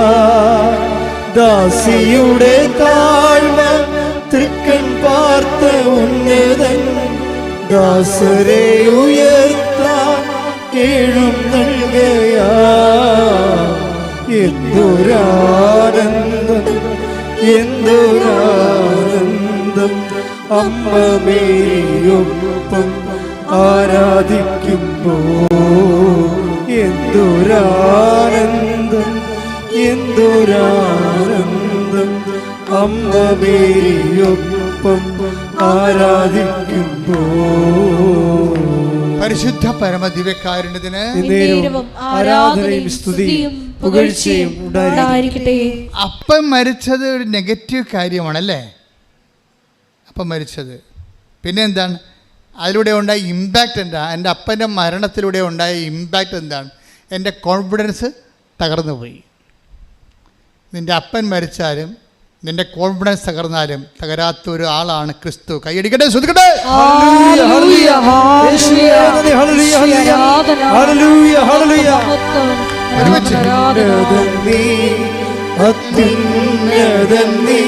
നിന്നെപ്പോലൊരു ദൈവമില്ല, ഉന്നതൻ നീ, അത്യുന്നതൻ നീ, നിന്നെപ്പോലൊരു ദൈവമില്ല. അത്ഭുതവാ അതിശയവാ നീ മാത്രമൻ ദൈവമെന്നും. അത്ഭുതവാ അതിശയവാ നീ മാത്രമൻ ദൈവമെന്നും. അപ്പം ഇങ്ങനെ ഒരു സിറ്റുവേഷനിലാണ് ഞാൻ സെമിനാരി തന്നെത്താൻ വന്ന് ചേർന്നത്. അത് കാരണം എനിക്ക് എപ്പോഴും പേടിയുണ്ടാവും. എന്താ കാര്യം? നമ്മൾക്ക് ഒരു സപ്പോർട്ടീവായിട്ട് വീട്ടിലാരുമില്ല, ഗൈഡ് ചെയ്യാൻ പറ്റിയ ആളില്ല. അപ്പം അങ്ങനെ ഒരു സിറ്റുവേഷനിൽ വരുമ്പോൾ നമ്മുടെ സ്വകാര്യതയില്ലേ, സ്വകാര്യതയ്ക്കൊരു സെക്യൂരിറ്റി ഇല്ല. നിൻ്റെ സ്വകാര്യതയ്ക്ക് സെക്യൂരിറ്റി ഇല്ലാത്തൊരു കാലമുണ്ടാവും. നിൻ്റെ സ്വകാര്യമായ എല്ലാ മനുഷ്യരും ജീവിക്കണത് എങ്ങനെയാണ്? അവൻ്റെ സ്വകാര്യ ലൈഫിനൊരു സുരക്ഷിതത്വം വ്യക്തികളായിട്ടോ സ്ഥാപനമോ സംവിധാനമോ കൊടുക്കുന്നുണ്ടാവും. ഇതില്ലാതിരുന്ന കാരണം എനിക്ക് ആകപ്പാടെ ഉണ്ടായിരുന്ന സെക്യൂരിറ്റി, എൻ്റെ സ്വകാര്യ സെക്യൂരിറ്റി എൻ്റെ വിശ്വാസം മാത്രമാണ്. എൻ്റെ കുടുംബത്തിൽ നിന്ന് എനിക്ക് തന്ന വിശ്വാസം. ഞാൻ എപ്പോഴും സഭയുടെ പഠനം കൊണ്ട് ഫൈറ്റിംഗ് ഉള്ള ആളാണ്. എന്ന് വെച്ച് കഴിഞ്ഞാൽ കുടുംബമാണ് സഭ എന്ന് വിശ്വസിക്കുന്ന ഒരാളാണ് ഞാൻ. കാരണം കുടുംബത്തിൽ നിന്ന് കിട്ടാത്ത ഒന്നും ഇന്നും എൻ്റെ ജീവിതത്തിലില്ല. സെമിനാരി വന്നപ്പോൾ കിട്ടിയതെന്നൊക്കെ പറഞ്ഞത് ഇതിനെ ഒന്ന് അതിൻ്റെ ആശയങ്ങളെ കുറച്ചുകൂടി റീസണബിളാക്കാൻ വേണ്ടി അവർ കുറച്ച് ബുദ്ധിമുട്ടിയെന്നും സത്യമാണ്. പക്ഷേ ഞാൻ അനുഭവത്തിൽ വിശ്വസിച്ച് വന്നത്, എൻ്റെ അപ്പം 12 മണി പട്ടാപ്പകലൊക്കെ ഈ വീട്ടിലെ പറമ്പിലൊക്കെ ജോലി ചെയ്തും വന്നിട്ട് അപ്പം കണ്ണീരിട്ട് 12 തിരികെ കത്തിച്ച് അപ്പം കൈവിരിച്ചൊക്കെ ഈശോയുടെ മുമ്പിൽ നിൽക്കണ ഞാൻ കണ്ടിട്ടുണ്ട്. അപ്പം അപ്പം തന്നെയാണ് ബൈബിള്, അപ്പം തന്നെയാണ് വേദപാഠപുസ്തകം. അപ്പനെയും അമ്മയേക്കാൾ വലിയ മതപുസ്തകങ്ങളില്ല. അതുകൊണ്ട് അപ്പനും അമ്മയും എപ്പോഴും ഓർക്കുക, നിങ്ങളുടെ മക്കളുടെ മുമ്പിൽ നിങ്ങളാണ് ദൈവത്തിൻ്റെ വിശുദ്ധ വേദപുസ്തകം. ശ്രദ്ധിക്കട്ടെ.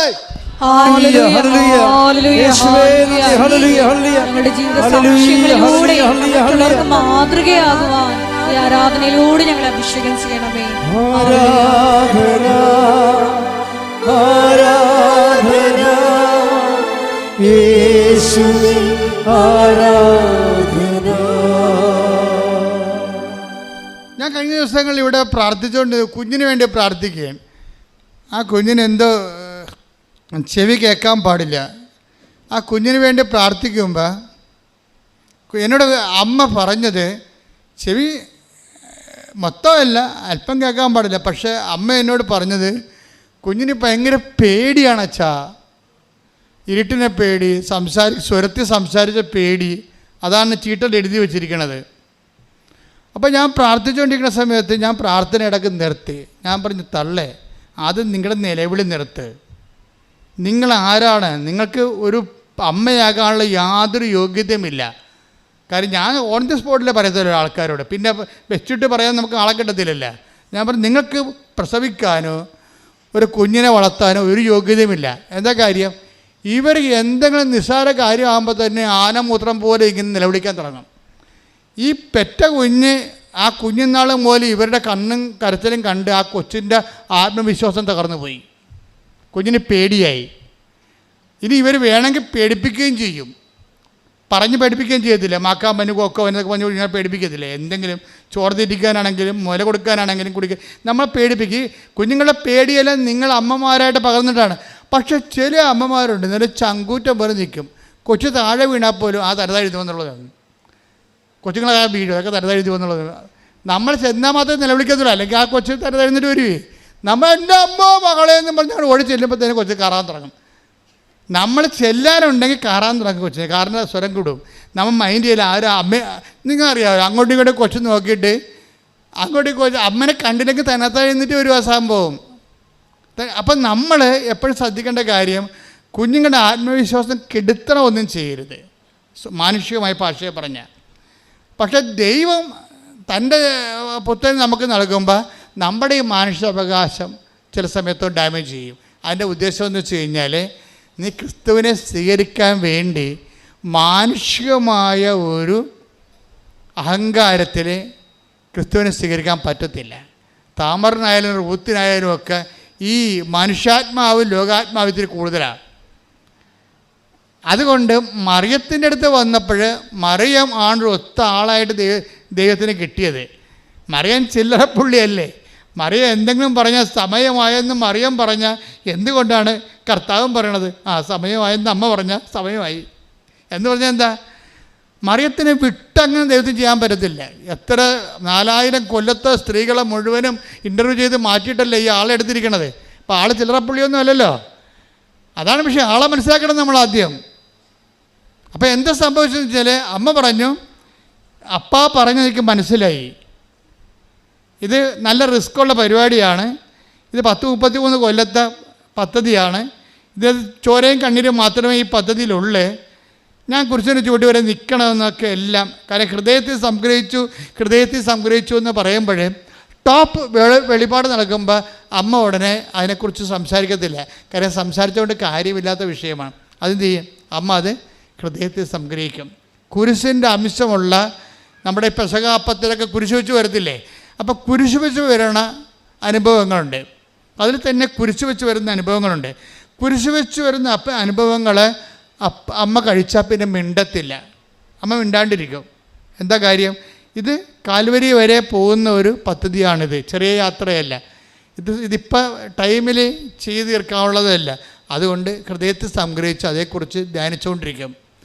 ഈ ധ്യാനം ആദ്യം തുടങ്ങിയ മംഗളവാർത്ത സമയത്തിലാണ്. മംഗളവാർത്തയിൽ പെട്ടെന്ന് അമ്മ പറഞ്ഞു, അപ്പ പറഞ്ഞ എല്ലാം എനിക്ക് മനസ്സിലാകുന്നുണ്ട്, പരിശുദ്ധാത്മാവിനോട് പറയണ്ടേ, എനിക്കിതിനകത്ത് ഒന്നേ പറയുന്നുള്ളൂ, ഇനി എന്തെല്ലാമൊക്കെ കാഷ്വാലിറ്റി ഉണ്ടായാലും behold the hand made of the Lord, ഇതാ കർത്താവിൻ്റെ ദാസി. പിന്നെന്ത് ചെയ്യണം? നിൻ്റെ വചനം പോലെ എന്നിൽ നിറവേറട്ടെ. അപ്പോഴേ ക്രിസ്തുവിനെ സ്വീകരിക്കാൻ വേണ്ടി എന്താണ് ചെയ്യേണ്ടതെന്ന് അമ്മയാണെന്ന് ലോകത്തോട് പറയണത്. എന്താണ് കാര്യം? മറിയം ദാവീദിൻ്റെ വംശത്തിൽ ജനിച്ചു, രാജകീയമായിട്ടുള്ള കുടുംബ പാരമ്പര്യമുണ്ട്, തറവാട്ട മഹിമയുണ്ട്. മറിയം ആസാനൊന്നും പറയണില്ല. ബൈബിളാണ് ലൂക്കായും മത്തായും ഒക്കെ മറിയത്തിൻ്റെ രാജകീയമായിട്ടുള്ള പാരമ്പര്യമൊക്കെ പറയണത്, തറവാട്ട മഹിമ പറയണത്. അമ്മ പറഞ്ഞ് ഈ തറവാട്ട മഹിമ പുസ്തകത്തിലെ പുലി പോലെ, പുസ്തകത്തിലെ പശു പോലെയാണ്, ഇതൊന്നും പുല്ല് തിന്നത്തില്ല. നമുക്കറിയാം നിൻ്റെ മഹിമകളൊന്നും പുല്ല് തിന്നത്തില്ല. അതുകൊണ്ട് അമ്മ എന്ത് പറയും? ആ സംഭവമൊക്കെ ഞാൻ ഇവിടുന്ന് മാറ്റണേ. എനിക്കിതേ പറയാനുള്ളൂ, ഇതാ കർത്താവിൻ്റെ ദാസി. നിങ്ങൾ പരാജയപ്പെടുമ്പോഴും തോക്കുമ്പോഴും അമ്മയോട് ചേർന്ന് ആ പ്രാർത്ഥന പ്രാർത്ഥിക്കണം. എന്താണ്? ഇതാ കർത്താവിൻ്റെ ദാസി, നിൻ്റെ വചനം പോലെ എന്നിൽ നിറവേറട്ടെ. അപ്പോഴെന്ത് പറയും? അപ്പോൾ നീ ക്രിസ്തുവിനെ നീ സ്വീകരിച്ചിരിക്കും. കയ്യടിക്കട്ടെ, സ്തുതിക്കട്ടെ. ഹല്ലേലൂയ.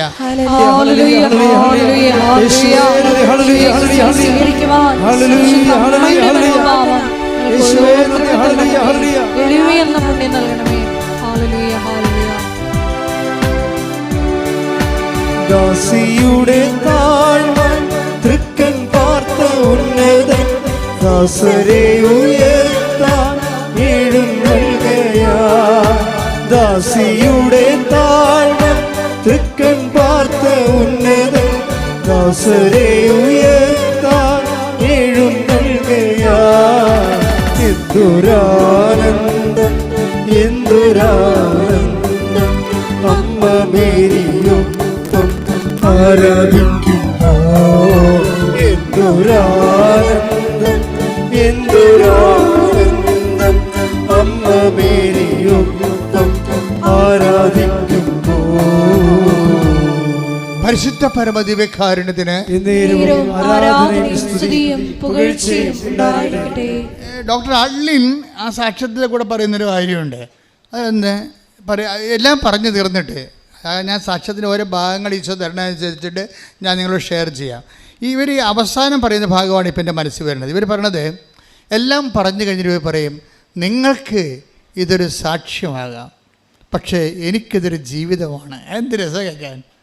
അപ്പോൾ എന്ത് ചിന്തിച്ചാണ് അവർ പറയണത്?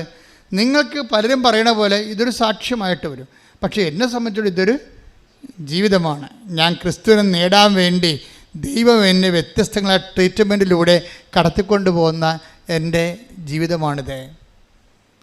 കാരണം ദൈവത്തെ സംബന്ധിച്ചിടത്തോളം ക്രിസ്തുവിനെ സ്വീകരിക്കാൻ ഒരു വ്യക്തിക്ക് ഒരു ഇൻഫ്രാസ്ട്രക്ചർ അല്ലെങ്കിൽ ഒരു ഭൗതികമായ സാഹചര്യം ഉണ്ടെന്ന് കണ്ടാൽ അത് ചില പറയല്ലോ, ഈ പ്രാർത്ഥിച്ചാൽ പിന്നെയും പ്രശ്നം കൂടിയേ ഉള്ളെന്ന് ചില ആൾക്കാർ പറയും.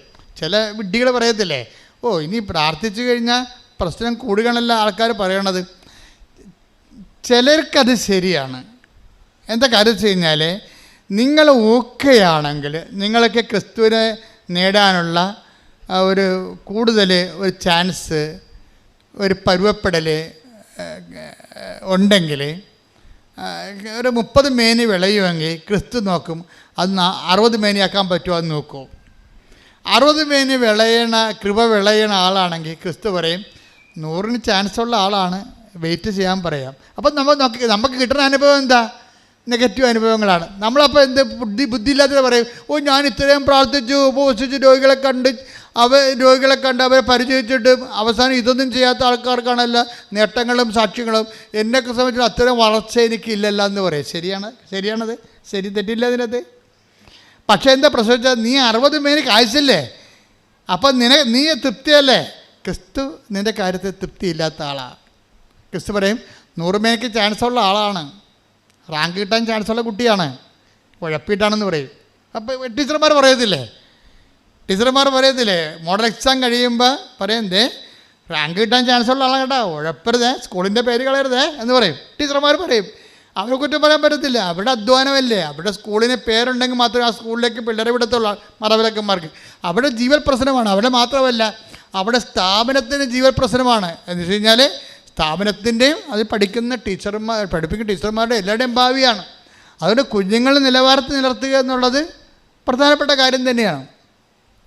പക്ഷെ അതുപോലെ തന്നെ ദൈവത്തെ സംബന്ധിച്ചിടത്തോളം നിനക്ക് സാധാരണ ലേഡീസിനോട് സാധാരണ പുരുഷന്മാരോട് ചെയ്യുന്നതിനേക്കാൾ കുറച്ചുകൂടി നെഗറ്റീവായിട്ട് നീതിയില്ലാതെ ദൈവം നിന്നോട് ചെയ്തെന്ന് വിചാരിച്ചോ? നീതിയില്ലാതെ ദൈവം നിന്നോട് ചെയ്തെന്ന് വിചാരിച്ചോ? എന്നിട്ടും നീ ഒരു വാക്കും മിണ്ടണില്ല. അത് ദൈവമല്ലേ, ദൈവത്തിന് ഇഷ്ടംപോലെ ചെയ്യത്തില്ലേ, ദൈവം കൈവിട്ട് കളയത്തില്ല, അതൊക്കെ ദൈവമല്ലേ. ഞാനെന്തിനാ അതൊക്കെ പറയണത്? കർത്താവിന് ഇഷ്ടമുള്ള അപ്പോഴേ ദൈവത്തിന് മനസ്സിലാവും, ഇത് 30 മേനിയാണല്ലോ ഈ സംഭവം, ഇതിനെ 60 മേനിയാക്കാൻ ചാൻസ് ഉണ്ടല്ലോ എന്ന് പറയും. കാര്യം ഭൗതിക വിഷയങ്ങൾ വെച്ചുകൊണ്ട് ദൈവത്തെ അളക്കാതിരിക്കുകയും പരാജയങ്ങളെ ദൈവത്തിൻ്റെ നാമത്തിൽ ആശ്രയിച്ചുകൊണ്ട് അപ്പോഴും വിശ്വാസത്തെ മുൻതൂക്കം കൊടുക്കുകൊണ്ട് ദൈവത്തെ മഹത്വപ്പെടുത്തി ജീവിക്കുമ്പോൾ അവർക്ക് പിന്നെയും ക്ലേശങ്ങളുണ്ടാവും. അത് തീർച്ചയായിട്ടും ഉണ്ടാവും. എനിക്ക് ഈ ശരീരത്തിൽ 4-5 രോഗങ്ങളുണ്ട്, നിങ്ങൾക്കറിയാമല്ലോ. അപ്പോൾ അങ്ങനെ വരുമ്പോൾ എന്തുകൊണ്ടാണ് നിങ്ങൾ പ്രാർത്ഥിക്കുമ്പോൾ പഠനം നിങ്ങൾ കേൾക്കും, ഞാൻ പ്രാർത്ഥിച്ചാൽ അപ്പോൾ തന്നെ അമ്മ 2 പഞ്ഞെടുത്ത് അമ്മ 2 ചെവിയിലും വെച്ചോണ്ടിരിക്കും. എല്ലാം പറഞ്ഞാ എന്ന് ചോദിക്കും, മിണ്ടത്തില്ല. ഞാൻ ഈ അഭ്യാസം എനിക്ക് നേരത്തെ അറിയാവുന്ന കാരണം ഞാൻ അങ്ങനെ പറയാറുമില്ല. ഞാൻ ശുശ്രൂഷ മര്യാദ കൊണ്ടുപോകാനുള്ള ശക്തി തന്നാൽ മതി, വേറെ പ്രശ്നങ്ങളൊന്നും ഇല്ലെന്ന് പറയും. കാര്യം എന്താ? ആളെ ഞാൻ നേരെ കണ്ടതാണ്, എനിക്കറിയാം ഈ ജീവിതം പുച്ചുക്കും ചൂണ്ടാൻ പോവാണെന്ന്. നമുക്ക് ലഭിക്കാതിരിക്കുന്ന മഹത്വത്തെ കുറിച്ച് ഓർക്കുമ്പോൾ ഇന്നത്തെ കഷ്ടതകൾ തുലോം നിസ്സാരമാണ്. കൈയടിച്ച് തുതിക്കട്ടെ.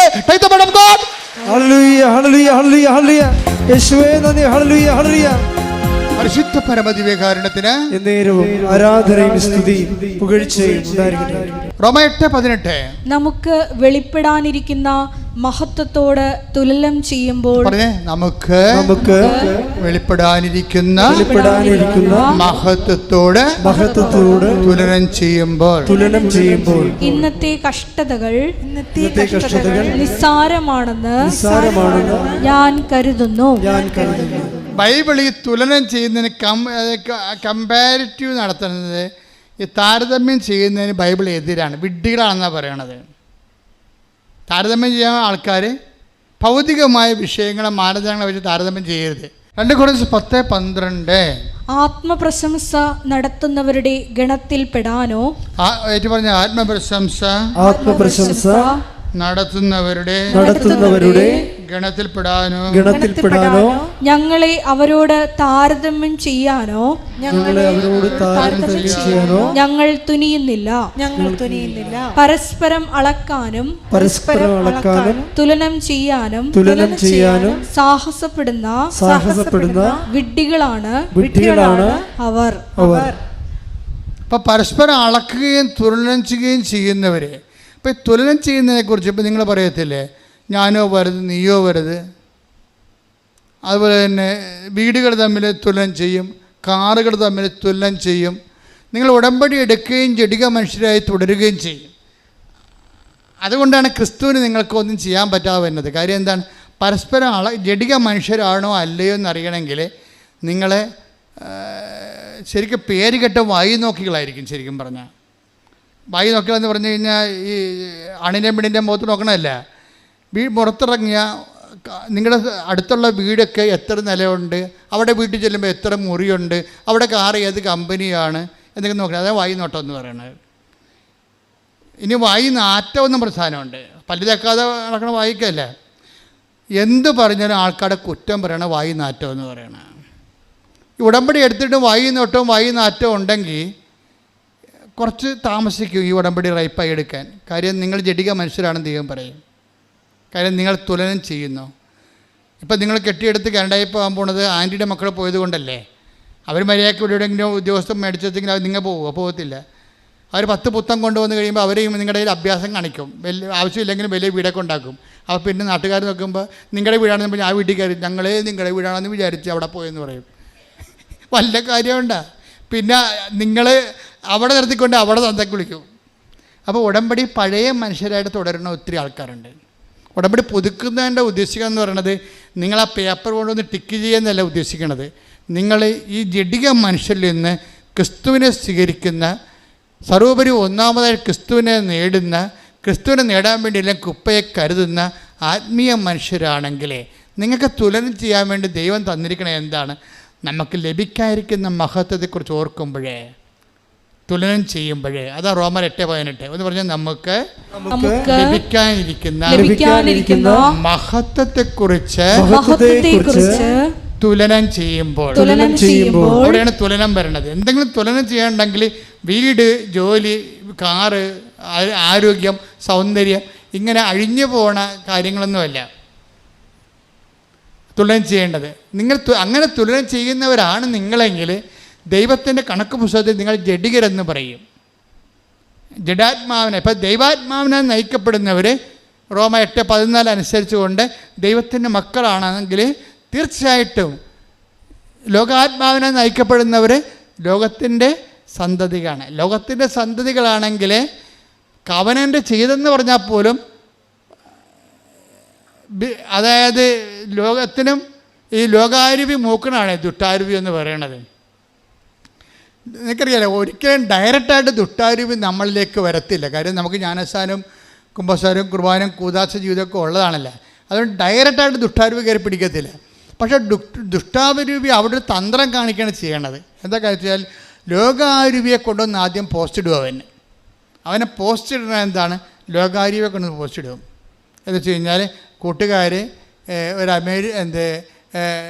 ഇന്ന കോളേജിൽ പഠിച്ചു, എന്നിട്ട് അവൾ ഇവിടെ കുറേ കല്യാണം അവൾക്ക് വന്നതാണ്, ആ കല്യാണം ഒന്നും എടുത്തില്ല, എന്നിട്ട് അമേരിക്കൻ PR ഉള്ള ആളെ മാത്രമേ അവളെ കെട്ടിയുള്ളൂ. അത് കാരണം അവളും കൂട്ടുകാരെയും കൂടി ഫേസ്ബുക്കിൽ, വാട്സപ്പിലുമൊക്കെ അവർ രണ്ടും കൂടി അവിടെ ഇവിടെയൊക്കെ കറങ്ങണ ഫോട്ടോ ഇടുമ്പോൾ നീ ഓർക്കും, ദൈവമേ. ചില പറയും, അതിന് അവൾ പറയും, എടി പ്രസവിക്കണമെങ്കിൽ ഇവിടെ വന്ന് പ്രസവിക്കണം. അയ്യോ ആണ്, അവിടെയാണ് പ്രസവിക്കേണ്ടത്.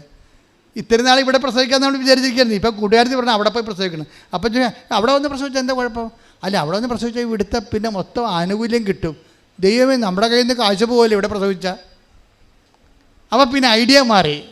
ഇവിടെ പ്രസവിച്ചാൽ നമ്മുടെ കയ്യിൽ നിന്ന് കാശ് പോവില്ല. കാര്യം ഇപ്പം നാട്ടുകാർക്കും വീട്ടുകാർക്കും വേണ്ടി നമുക്ക് ഈ മെഡിക്കൽ കോളേജിൽ പോയി പ്രസവിക്കാൻ പറ്റുമോ? പ്രസവിക്കാൻ കൊച്ചൊക്കെ പുറത്ത് വരുവേ. അതല്ല പ്രശ്നം. ഇവിടുത്തെ ബന്ധുക്കാർ കാണാൻ പറ്റത്തില്ല, അതല്ലേ പ്രശ്നം. അതുകൊണ്ട് നമ്മളെടുത്ത് മെച്ചമായ ഹോസ്പിറ്റലിൽ പോയിട്ട് ആദ്യം മുറി ബുക്ക് ചെയ്യും. മുറി ബുക്ക് ചെയ്ത് എന്താ കാര്യം? എന്താ, ബന്ധുക്കൾക്ക് വരണ്ടേ, കൊച്ചിനെ കാണണ്ടേ, അവരുടെ സ്റ്റാറ്റസിനെ പറ്റിയ മുറി. അപ്പം നമ്മൾ ഓപ്പറേഷൻ എല്ലാം ഈ പ്രസവം എല്ലാം കഴിഞ്ഞ് വീട്ടിൽ വന്ന് ബന്ധുക്കളെ സ്വന്തപ്പെട്ടവരെല്ലാവരും അവരുടെ സ്റ്റാറ്റസൊക്കെ തൃപ്തിപ്പെടുത്തി വീട്ടിൽ വരുമ്പോൾ നമ്മുടെ കിഡ്നി കൊണ്ട് ആശുപത്രിക്കാർ പോകും. അതില്ല, അവരടിച്ച് മാറ്റി കഴുത്തേക്ക് കാശാകത്തല്ലേ. ഒരു ദിവസം 16 രൂപയൊക്കെ 4000, 3000 രൂപയൊക്കെ മുറുക്കി ചാർജ് വരികയാണ്. അപ്പോൾ ഈ ലോകത്തിൻ്റെ ഒരു അഭ്യാസമുണ്ട്. ഈ അഭ്യാസത്തിൻ്റെ കൂടെ നിന്ന് കഴിയുമ്പോൾ, കുറേ നാൾ നിന്ന് കഴിയുമ്പോൾ നമ്മൾ ഓർക്കും നമ്മളത്ര കുറഞ്ഞ പുള്ളിയൊന്നും അല്ലെന്ന് ഓർക്കും. നമ്മളത്ര കുറഞ്ഞ പുള്ളിയല്ല. ഇതാണ് ലോകാരൂപി എന്ന് പറയണത്.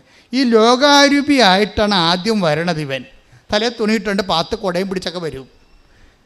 അകത്ത് കയറി കഴിഞ്ഞിട്ട് കുടയും തുണിയും മാറ്റി നമ്മൾ മാതാവ് പിശാചാണല്ലോ ഇരിക്കണതെന്ന് അപ്പോഴും നമ്മൾ അറിയത്തുള്ളൂ. ഇപ്പം വരുമ്പോൾ അറിയത്തില്ല, ലോകാരൂപിയായിട്ടേ വരത്തുള്ളൂ. പക്ഷേ ഇവൻ അവിടെ ഇരുന്ന് മൂത്ത് ദുഷ്ടാരൂപിയായിട്ട് കൺവേർട്ട് ചെയ്യപ്പെടും. ദുഷ്ടാരൂപിയായി കഴിഞ്ഞാൽ പിന്നെ ആര് നന്നാകുമ്പോഴും നമുക്ക് നെഞ്ചുവേദന ഉണ്ടാകും. അവിടെ പ്രശ്നം. അവർക്ക് ശമ്പളം പെൻഷൻ കിട്ടിയില്ലെന്ന് പറയുമ്പോൾ നമുക്ക് ഭയങ്കര സന്തോഷം. അയ്യോ അതിന് പെൻഷൻ കിട്ടാഞ്ഞിരുന്ന ഭാഗം. ഇപ്പോൾ പെൻഷൻ കിട്ടിക്കഴിഞ്ഞാൽ നമ്മുടെ തലയിൽ നിറങ്ങും. അപ്പോൾ തള്ളക്ക് പെൻഷൻ കിട്ടില്ലെങ്കിൽ പോലും അമ്മയും മകരുമൊക്കെ സന്തോഷമാണ്. ഒരു സന്തോഷ വാർത്ത എന്താണ്?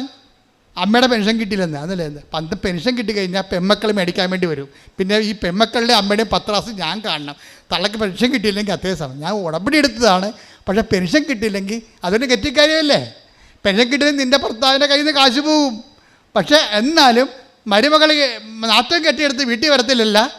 അവളുടെ അമ്മയുടെ കൂടി 10 ക്ലാസ് ഞാൻ കാണുന്നില്ല എന്ന് ചോദിക്കുമ്പോൾ പെൻഷൻ കിട്ടാത്തപ്പോൾ ഒരു സന്തോഷം. കിട്ടാത്ത നെഗറ്റീവ് കാര്യത്തിന് പോലും സന്തോഷം വരികയാണ്. ഇതിനാണ് ദുഷ്ടാരൂപി എന്ന് പറയുന്നത്. പിടികിട്ടിയ ക്ലിയർ അല്ലേ? നിങ്ങൾക്ക് മനസ്സിലായല്ല? കൈയടിച്ച് ശ്രദ്ധിക്കട്ടെ.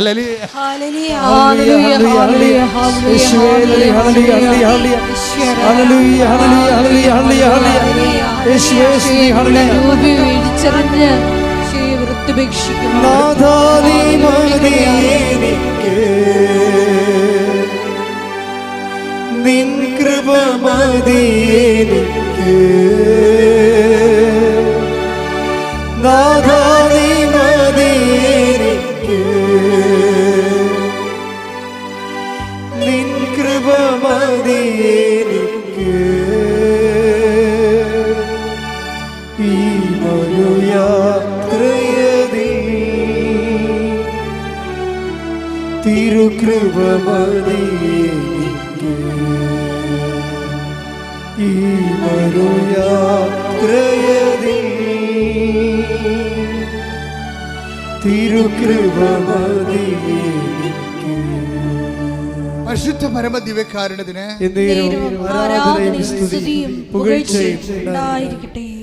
ഡോക്ടർ ആൽഡിൻ അടുത്ത സ്റ്റെപ്പ് എന്താണെന്ന് വെച്ച് കഴിഞ്ഞാൽ ഇവർ IELTS തോറ്റു.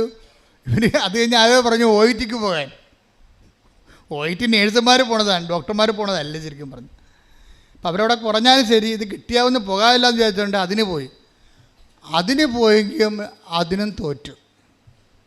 ഒരു MBBSകാർ OIT നോക്കേണ്ട ഒരു സിറ്റുവേഷൻ ഒന്ന് ചിന്തിച്ച് നോക്കി. അവർക്ക് എന്തുമാത്രം വിഷമം ഉണ്ടാകും, എന്തുമാത്രം പ്രയാസം ഉണ്ടാകും. തോറ്റു. പക്ഷേ ആളിനൊരു ഗുണമുണ്ട്. എന്ത് തോറ്റെന്ന് പറഞ്ഞാലും ആധ്യാത്മികമായിട്ട് ഇവൾ തോക്കത്തില്ല. അവളും ഭർത്താവും കൂടി ഓൺലൈനിൽ ജപമാല ചെല്ലും. തോറ്റ ദിവസം ആയാലും ശരി സന്തോഷത്തോടെ ജപമാല ചെല്ലും. തോറ്റാലും നമ്മളെപ്പോഴും ഓർക്കേണ്ടത് ഈ ക്രിസ്തുവിനെ മുറുകെ പിടിക്കുന്ന ആൾക്കാർക്ക് തോൽവിയില്ല. അവിടെയാണ് വിഷയം വരുന്നത്. ക്രിസ്തു കൂടെ ഇല്ലെങ്കിലാണ് ഇതെല്ലാം തോൽവിയായിട്ട് വരണത്. പിന്നെ നിരാശയായി ചിലപ്പോൾ കെട്ടിത്തൂങ്ങിയെന്ന് വരും.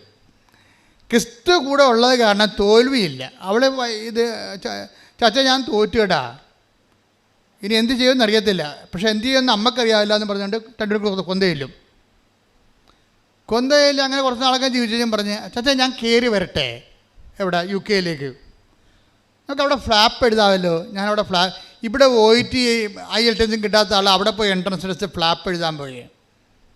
അവിടെ പോയി എഴുതി. UK പോയി ഫ്ലാപ്പ് എഴുതി കഴിഞ്ഞപ്പോൾ ഭയങ്കര സന്തോഷം.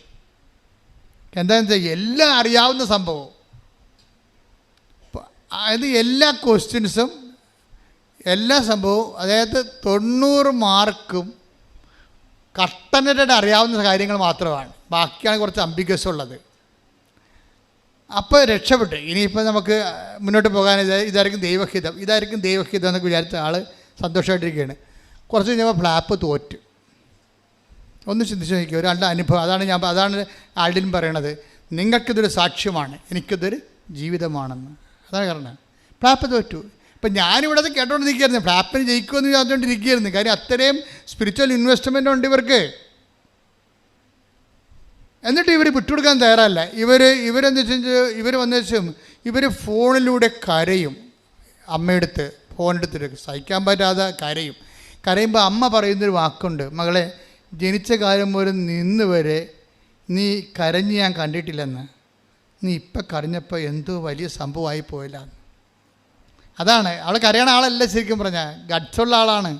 അമ്മ പറയും, ജനിച്ച കാലം മുതൽ ഇന്ന് വരെ നീ കരയണത് ഞാൻ കണ്ടിട്ടില്ല, നീ ഇപ്പം കരഞ്ഞപ്പോൾ എനിക്ക് വല്ലാതെ തോന്നണമെന്ന്. കാര്യം ഇവരുടെ അമ്മയുടെ ആത്മവിശ്വാസം പോകും. അമ്മയുടെ ആത്മവിശ്വാസം പോയാലും ഈ ക്രിസ്തു ഇവരിലുള്ള കാരണം ഇവളുടെ ആത്മവിശ്വാസം പോകത്തില്ല. ഇവൾ തിരിച്ച് UK നിന്ന് ഇന്ത്യയിൽ വരും, മദ്രാസിൽ വരും. മദ്രാസിൽ വന്നിട്ട് വീണ്ടും പരീക്ഷ. നിങ്ങൾ ഓർക്കണം, നിങ്ങൾ വീഴുമ്പോഴൊക്കെ എഴുന്നേക്കാൻ തോന്നിക്കണമെന്നുണ്ടെങ്കിൽ ഈ വീണിട്ടും എഴുന്നേറ്റ ക്രിസ്തു നിങ്ങളുണ്ടെന്ന് നിങ്ങൾ ഉറപ്പ് വരുത്തണം. കൈയടിക്കട്ടെ, ശ്രദ്ധിക്കട്ടെ. ഞങ്ങളുടെ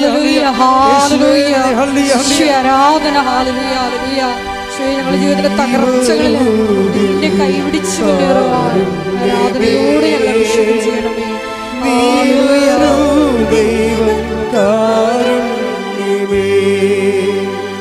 ജീവിതം നിന്റെ കാരുണ്യമേ, ജീവനേ നിത്യ കാരുണ്യമേ, ജീവിതം നിന്റെ കാരുണ്യമേ, ജീവനേ നിത്യ കാരുണ്യമേ. പരിശുദ്ധ പരമദിവ്യകാരുണ്യത്തിന് ആരാധനയും സ്തുതിയും പുകഴ്ചയും ഉണ്ടായിരിക്കട്ടെ. അതായത് ക്രിസ്തുജന്യമായ ക്ലേശങ്ങൾ കർത്താവിൻ്റെ പഞ്ചക്ഷതങ്ങളുടെയും ചമ്മട്ടിപ്പാടുകളുടെയും മുൾക്കിടത്തിൻ്റെയും ഫലം ചെയ്യുന്നതാണ്. അതായത് നമ്മൾ വിശ്വാസത്തിൽ ഉറച്ചു നിന്നിട്ടും ക്ലേശങ്ങൾക്ക് പഞ്ഞമൊന്നുമില്ലാതെ നിൽക്കുകയും സത്യസന്ധമായി ജീവിച്ചിട്ടും നമ്മൾ കുരിശിൽ കയറേണ്ടി വരികയും ഒക്കെ ചെയ്യുന്ന ഒരു സാഹചര്യമാണ് ക്രിസ്തുജന്യമായ ക്ലേശങ്ങളെന്ന് പറയുന്നത്. ഈ ക്രിസ്തുജന്യമായ ക്ലേശങ്ങളുടെ അന്തരാർത്ഥങ്ങളെ നമുക്ക് വിവേചിച്ച് തരണമെങ്കിൽ വിസ്ഡം ഉണ്ടാകണം, ജ്ഞാനമുണ്ടാകണം. അതുകൊണ്ട് ആ ജ്ഞാനമെന്ന് പറയണത് ഇപ്പം സംഭവിക്കുന്നത് എന്താണെന്നുള്ളത് അറിവാണ്, എന്തിനാണെന്നുള്ളതാണ് ജ്ഞാനം. മനസ്സിലായില്ലേ? അത് പരിശുദ്ധാത്മാവാണ് നമുക്ക് പറഞ്ഞു തരേണ്ടത്. സംഭവിക്കണ എന്താണെന്നറിയാം, അത് അറിവാണ്. അറിവ് കൂടിക്കഴിഞ്ഞാൽ ആത്മഹത്യ ചെയ്യും, അത്രേ ഉള്ളൂ. പക്ഷേ സംഭവിക്കണത് എന്തിനാണെന്നറിയണം, അതിന് പരിശുദ്ധാത്മാവ് വേണം. അപ്പോൾ ഇവൾക്ക് പരിശുദ്ധാത്മാവ് ഇത്തിരി കൂടുതൽ പ്രവർത്തിക്കാൻ പറ്റിയ ഫോർമാറ്റാണ് ഇവളിലുള്ളത്. അതുകൊണ്ടാണ് ഇവൾ പതറാത്തത്. അവൾ കരഞ്ഞു എന്നുള്ള കാര്യം, അവളുടെ അമ്മയുടെ അടുത്ത് കരഞ്ഞു എന്ന് നിസ്സാര കാര്യമാണ്. അവൾക്ക് സങ്കടം സഹിക്കാൻ വരാറൊന്നും കരഞ്ഞില്ല, അവളുടെ അമ്മയുടെ അടുത്ത് കരഞ്ഞു, അത് ഇറ്റ്സ് ഓക്കെ. പക്ഷേ എന്നാലും തൻ്റെ ദൗത്യങ്ങളിൽ നിന്ന് പിന്തിരുന്നില്ല. അവൾ അടുത്ത ടിക്കറ്റ് എടുത്തിട്ട് നാട്ടിലോട്ട് പോരും. നാട്ടിൽ വന്ന് കൃപാസനം പത്രം മേടിച്ച് ഇവിടെ വന്ന് ഉടമ്പടി പുതുക്കും. ഉടമ്പടി പുതുക്കിയിട്ട് ഇതിനെക്കുറിച്ച് ഗുണമോ ദോഷമോ അമ്മയോട് പറയത്തില്ല. ഇവിടെ ആളിരിപ്പുണ്ടല്ലോ, പറയാമല്ലോ, പറയത്തില്ല. കാര്യം ഇവളുടെ മനസ്സിൽ ആത്മാവ് പറയുന്നുണ്ട്, ദൈവത്തിൻ്റെ വഴികളിലൂടെ തന്നെ കൊണ്ടുപോവുകയാണ്. അപ്പോൾ നമുക്ക് പറയാനുള്ള ഒന്ന് മാത്രമേ ഉള്ളൂ, ഇതാ കർത്താവിൻ്റെ ദാസി എപ്പോഴും എന്ത് ചെയ്യും? മിണ്ടത്തില്ലല്ലോ, സംസാരിക്കത്തില്ല. അപ്പോൾ ഇവിടെ മിണ്ടാതെ പോയിട്ട് കൃപാസനം പത്രം തമിഴ് പത്രം മേടിച്ച് കൊണ്ടുപോയി ആ മദ്രാസിൽ എല്ലായിടത്തും ചേർന്നേരെ കൊടുത്തു നോക്കുമ്പോൾ ഓട്ടോറിക്ഷക്കാർ ഇവരെ കരുത്തേക്ക് കയറി. നിങ്ങൾക്ക് നാണമുണ്ടാ? ഈ മതം മാറ്റമാണ്, ആന കൂനെന്നൊക്കെ പറഞ്ഞ് ഇവരെ കരുത്തേക്ക് അറിയാൻ. അപ്പോൾ ഡോക്ടർ ഇവരോട് ചോദിക്കും, നിങ്ങൾ എന്തുകൊണ്ട് ഈ പത്രം വാങ്ങിക്കുന്നില്ല എന്ന് എന്നോട് പറയണം. അവരോട് ഫൈറ്റാണ്, പത്രം കൊടുക്കാൻ വന്ന ആളാണ്. അവരുടെ ഫൈറ്റ്, എന്തുകൊണ്ട് ഈ പത്രം വാങ്ങിക്കുന്നില്ല എന്ന് നിങ്ങൾ എന്നോട് പറയണം. ഞാനൊരു ഡോക്ടറാണ്, ഞാൻ നിങ്ങൾക്കൊരു പത്രം തരികയാണ്. 10,000 വായിച്ച് രക്ഷപ്പെടുന്ന ഒരു പത്രമാണ്. നിങ്ങളും രക്ഷപ്പെട്ടുണ്ടെന്ന് വിചാരിച്ചുകൊണ്ട് നിങ്ങളുടെ ജീവിതത്തിൽ വഴിത്തിരിവ് ഉണ്ടാകുമെന്ന് വിചാരിച്ചുകൊണ്ടാണ് ഞാൻ നിങ്ങൾക്കൊരു സേവനം ചെയ്യുന്നതാണ്. അപ്പോൾ നിങ്ങൾ എന്തുകൊണ്ട് വാങ്ങിക്കുന്നില്ല എന്നോട് പറയണം എന്ന് പറയുമ്പോൾ കാര്യം മനസ്സിലാകുമ്പോൾ അവർ വാങ്ങിക്കും. അപ്പോൾ നോക്കിയേ, അല്ലാതെ ആരെങ്കിലും പറയുമ്പോൾ തന്നെ അയ്യോ അവർ വഴക്കിട്ടെന്ന് പറഞ്ഞ് നിലയം വിളിച്ച് അപ്പോൾ തന്നെ ഓടി വന്ന് വീട്ടിൽ കുത്തിരിക്കുകയല്ലേ.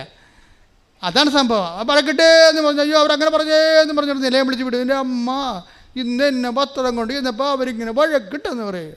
വല്ല കഥയുണ്ട്. അപ്പോൾ അത്രയേ ഉള്ളൂ. തമ്പുരാൻ തന്ന പണിയാണെന്ന് ഓർക്കാനുള്ള ബോധം പരിശുദ്ധാത്മ വേണ്ടേ? പരിശുദ്ധാത്മ ഉണ്ടേ പറയും, മകളെ ഇത് ഈശോ നേരിട്ട് ചെയ്യുന്ന ഒരു പരിപാടിയാണ്. ഇടത് ഈ പരീക്ഷ നീ തോക്കരുത്, മറ്റേ പരീക്ഷ ഒക്കെ എഴുതിയെടുക്കുക, ഇത് തോറ്റു കഴിഞ്ഞാൽ പണിയായിരിക്കും എന്ന് പറയും. ഇവൾ തോക്കത്തില്ല. അവൾക്ക് പരിശുദ്ധാത്മ ഉള്ള കാരണം പരിശുദ്ധ ഉപദേശം കൊടുക്കില്ല. പരിശുദ്ധ തോക്കത്തില്ല. അവർ പറയും, അവർ ചോദിക്കുക എന്തുകൊണ്ട് നീ പത്രം വാങ്ങിക്കുന്നില്ലെന്ന് ചോദിക്കാൻ പറയും. അപ്പോൾ അവർ ജപജപൊക്കെ അടിക്കും. ഉടനെ ഇവർ പത്രം മേടിക്കും. എന്നിട്ട് വന്ന് പരീക്ഷ എഴുതും. പരീക്ഷ രണ്ടാമത് ഇവിടെ നാട്ടിൽ പരീക്ഷ എഴുതും. പരീക്ഷ എഴുതുമ്പോൾ ഒറ്റ പരീക്ഷ എല്ലാം ഓക്കെ. ശ്രദ്ധിക്കട്ടെ. ഹല്ലേലൂയ, ഹല്ലേലൂയ, ഹല്ലേലൂയ, ഹല്ലേലൂയ, ഹല്ലേലൂയ. ഈശോയെ ആരാധന. ഹല്ലേലൂയ, ഹല്ലേലൂയ, ഹല്ലേലൂയ. ഈശോയെ ഞങ്ങളുടെ ജീവിതത്തിൽ നടക്കുന്ന ഓരോ കാര്യങ്ങളും ജ്ഞാനവരത്താൽ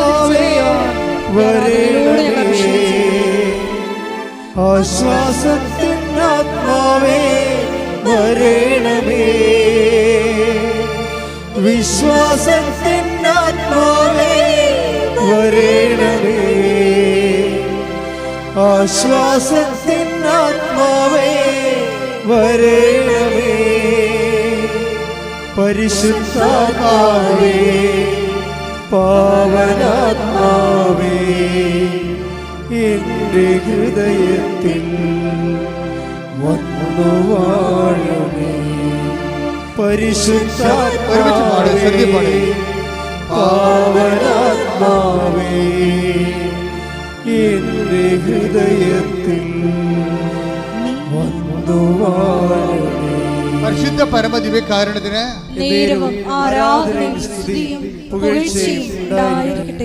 ഡോക്ടർ ആൾഡിനെ പറയുന്ന ഒരു വിഷയം, അവസാനം സാക്ഷ്യം കൺക്ലൂഡ് ചെയ്യുമ്പോൾ പറയുന്ന ഒരു വിഷയം, അവസാനത്തെ പരീക്ഷയാണ് ഞാൻ എൻ്റെ ജീവിതത്തിൽ എഴുതിയ ഏറ്റവും ടഫ് സബ്ജക്റ്റ്. അതാണ് നമ്മുടെ പോയിൻ്റ്. ഇത്രയും നാൾ ഞാൻ എഴുതിയ OET IELTS അവിടെ പോയി ഞാൻ ഫ്ലാപ്പ് എഴുതിയ എല്ലാം സിമ്പിളായിരുന്നു. ഫ്ലാപ്പ് വളരെ സിമ്പിളായിരുന്നു. അപ്പോൾ ഞാൻ തോറ്റുപോയി. ഞാൻ നാട്ടിൽ വന്ന് വീണ്ടും പരീക്ഷ എഴുതുമ്പോൾ ഞാൻ വീട്ടിൽ വന്നിരുന്നിട്ട് സ്റ്റക്കായിട്ടിരിക്കുകയായിരുന്നു. കാര്യം ഞാൻ എഴുതിയ പരീക്ഷകളിൽ ഏറ്റവും പ്രയാസമുള്ളത് അവസാനം മദ്രാസ് എഴുതിയ പരീക്ഷയാണ്.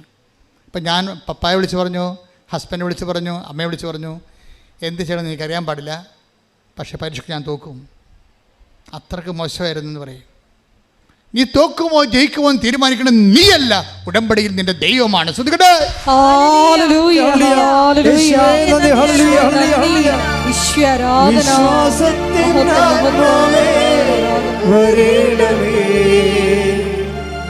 ആശ്വാസത്തിനാത്മാവേ വരേണമേ, പരിശുദ്ധാത്മാവേ പാവനാത്മാവേ എൻ്റെ ഹൃദയത്തിൽ വന്നു വാഴണേ.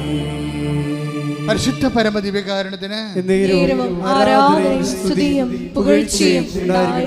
ഇത്രയും പറഞ്ഞു നിർത്തിയിട്ടാണ് ഡോക്ടർ ആൽഡിൻ പറയണത്, അവസാനത്തെ പരീക്ഷയായിരുന്നു ഏറ്റവും മോശം. പക്ഷെ ആ അവസാനത്തെ പരീക്ഷ ജയിപ്പിച്ചത് ദൈവമാണ്. അത് എന്നെ പഠിപ്പിക്കാൻ വേണ്ടിയാണ്. എന്താണ്? ഉടമ്പടി വർക്ക് ചെയ്യണത്, നമ്മുടെ ജീവിതം നിലനിൽക്കുന്നത് നോട്ട് ബൈ മെറിറ്റിലാണെന്ന്, അതായത് ബട്ട് ബൈ ഗ്രേസ്. അവസാനത്തെ പരീക്ഷ എൻ്റെ മെറിറ്റിലല്ല വർക്ക് ചെയ്യണത്, അത് ഉടമ്പടി പ്രകാരമുള്ള ദൈവത്തിൻ്റെ കൃപയാൽ. എൻ്റെ യോഗ്യതയാലല്ല, ദൈവത്തിൻ്റെ കൃപയാൽ. എൻ്റെ ദൈവത്തിലെ ഓരോ തകർച്ചയും, ഓരോ തരത്തിലുണ്ടാകുന്ന നമ്മൾക്ക് വരുന്ന തട്ടുകേടുകളും നമ്മുടെ സാഹചര്യം എന്തുമാത്രം ബലഹീനമാണെന്ന് നമ്മളെ ബോധ്യപ്പെടുത്തുകയും കൃപ പ്രവർത്തിക്കാൻ കാലമായി നമ്മളെ ഓർപ്പിക്കുകയും ചെയ്യുന്നതാണ് പ്രത്യാശ. മനസ്സിലായ മക്കളെ? ഇപ്പോൾ ഒരു ഇഞ്ചക്ഷൻ കയറി, ഡോക്ടർ പറഞ്ഞ് 24 മണിക്കൂർ വെയിറ്റ് ചെയ്യാൻ പറഞ്ഞ്, 24 മണിക്കൂർ കഴിഞ്ഞപ്പോൾ നമ്മൾ ഓർക്കും ശരിയാവുമെന്ന്. അത് ശരിയല്ല, അത് മരുന്ന് ആ മരുന്നല്ല, ഇനി മരുന്ന് ജർമ്മനിയിൽ നിന്ന് വരുത്തിക്കണം, അതുവരെ കൊച്ചുണ്ടാകുമെന്ന് അറിയാൻ പറ്റില്ല, വെൻ്റിലേറ്റർ കയറ്റർ ചെയ്യണം, ഒപ്പിട്ടേക്കാൻ പറയും. അപ്പോൾ വ്യത്യസ്തങ്ങളായ കാലാവസ്ഥയിലൂടെ നമ്മൾ പോണത്. പക്ഷേ ഉടമ്പടിയിലായിരിക്കുന്ന വ്യക്തിക്ക് ഇതൊന്നും ഒരു പ്രശ്നമല്ല. എന്താ കാര്യം? ആ ഉടമ്പടി ജെനുവിനായിട്ട് ചെയ്യണമെന്നുണ്ടെങ്കിൽ ആദ്യമേ തന്നെ ഇൻസ്റ്റാൾമെൻ്റായിട്ട് പരിശുദ്ധാത്മാവ് വരും. കാര്യം ഉടമ്പടി ഗൈഡ് ചെയ്യണമെങ്കിൽ കാലാവസ്ഥ, പ്രതികൂലമായ കാലാവസ്ഥയിൽ ദൈവത്തിൻ്റെ ഉടമ്പടി സംരക്ഷിക്കണമെങ്കിൽ പരിശുദ്ധാത്മാവിന് വേണ്ടി വരും. അതായത് പ്രതികൂലമായ കാലാവസ്ഥയിൽ എന്ന് പറഞ്ഞ് പ്രതികൂലമായ കാലാവസ്ഥയിൽ ദൈവത്തോട് ചെയ്ത വാഗ്ദാനം പരിക്കില്ലാതെ നിറവേറ്റാൻ ആത്മാവേ പരിശുദ്ധാത്മാവേ എന്നിൽ വസിക്കണമേ, എന്നിൽ നിറയണമേ, എന്നെ നയിക്കണമേ. ശ്രദ്ധിക്കട്ടെ, ഹല്ലേലൂയ.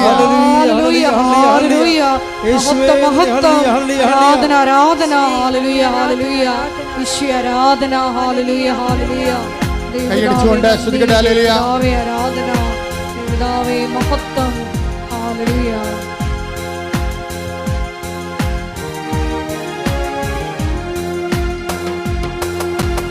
ആത്മാവാം ദൈവമേ വരണേ, എൻ്റെ ഉള്ളിൽ വസിക്കാൻ വരണേ. ആത്മാവാം ദൈവമേ വരണേ, എൻ്റെ ഉള്ളിൽ വസിക്കാൻ വരണേ. ദാഹിച്ചു നിന്നെ ഞാൻ തേടുന്നു, സ്വർഗം തുറന്നിറങ്ങി നീ വരണേ. ദാഹിച്ചു നിന്നെ ഞാൻ തേടുന്നു, സ്വർഗം തുറന്നിറങ്ങി നീ വരണേ. ആത്മാവാം ദൈവമേ വരണേ,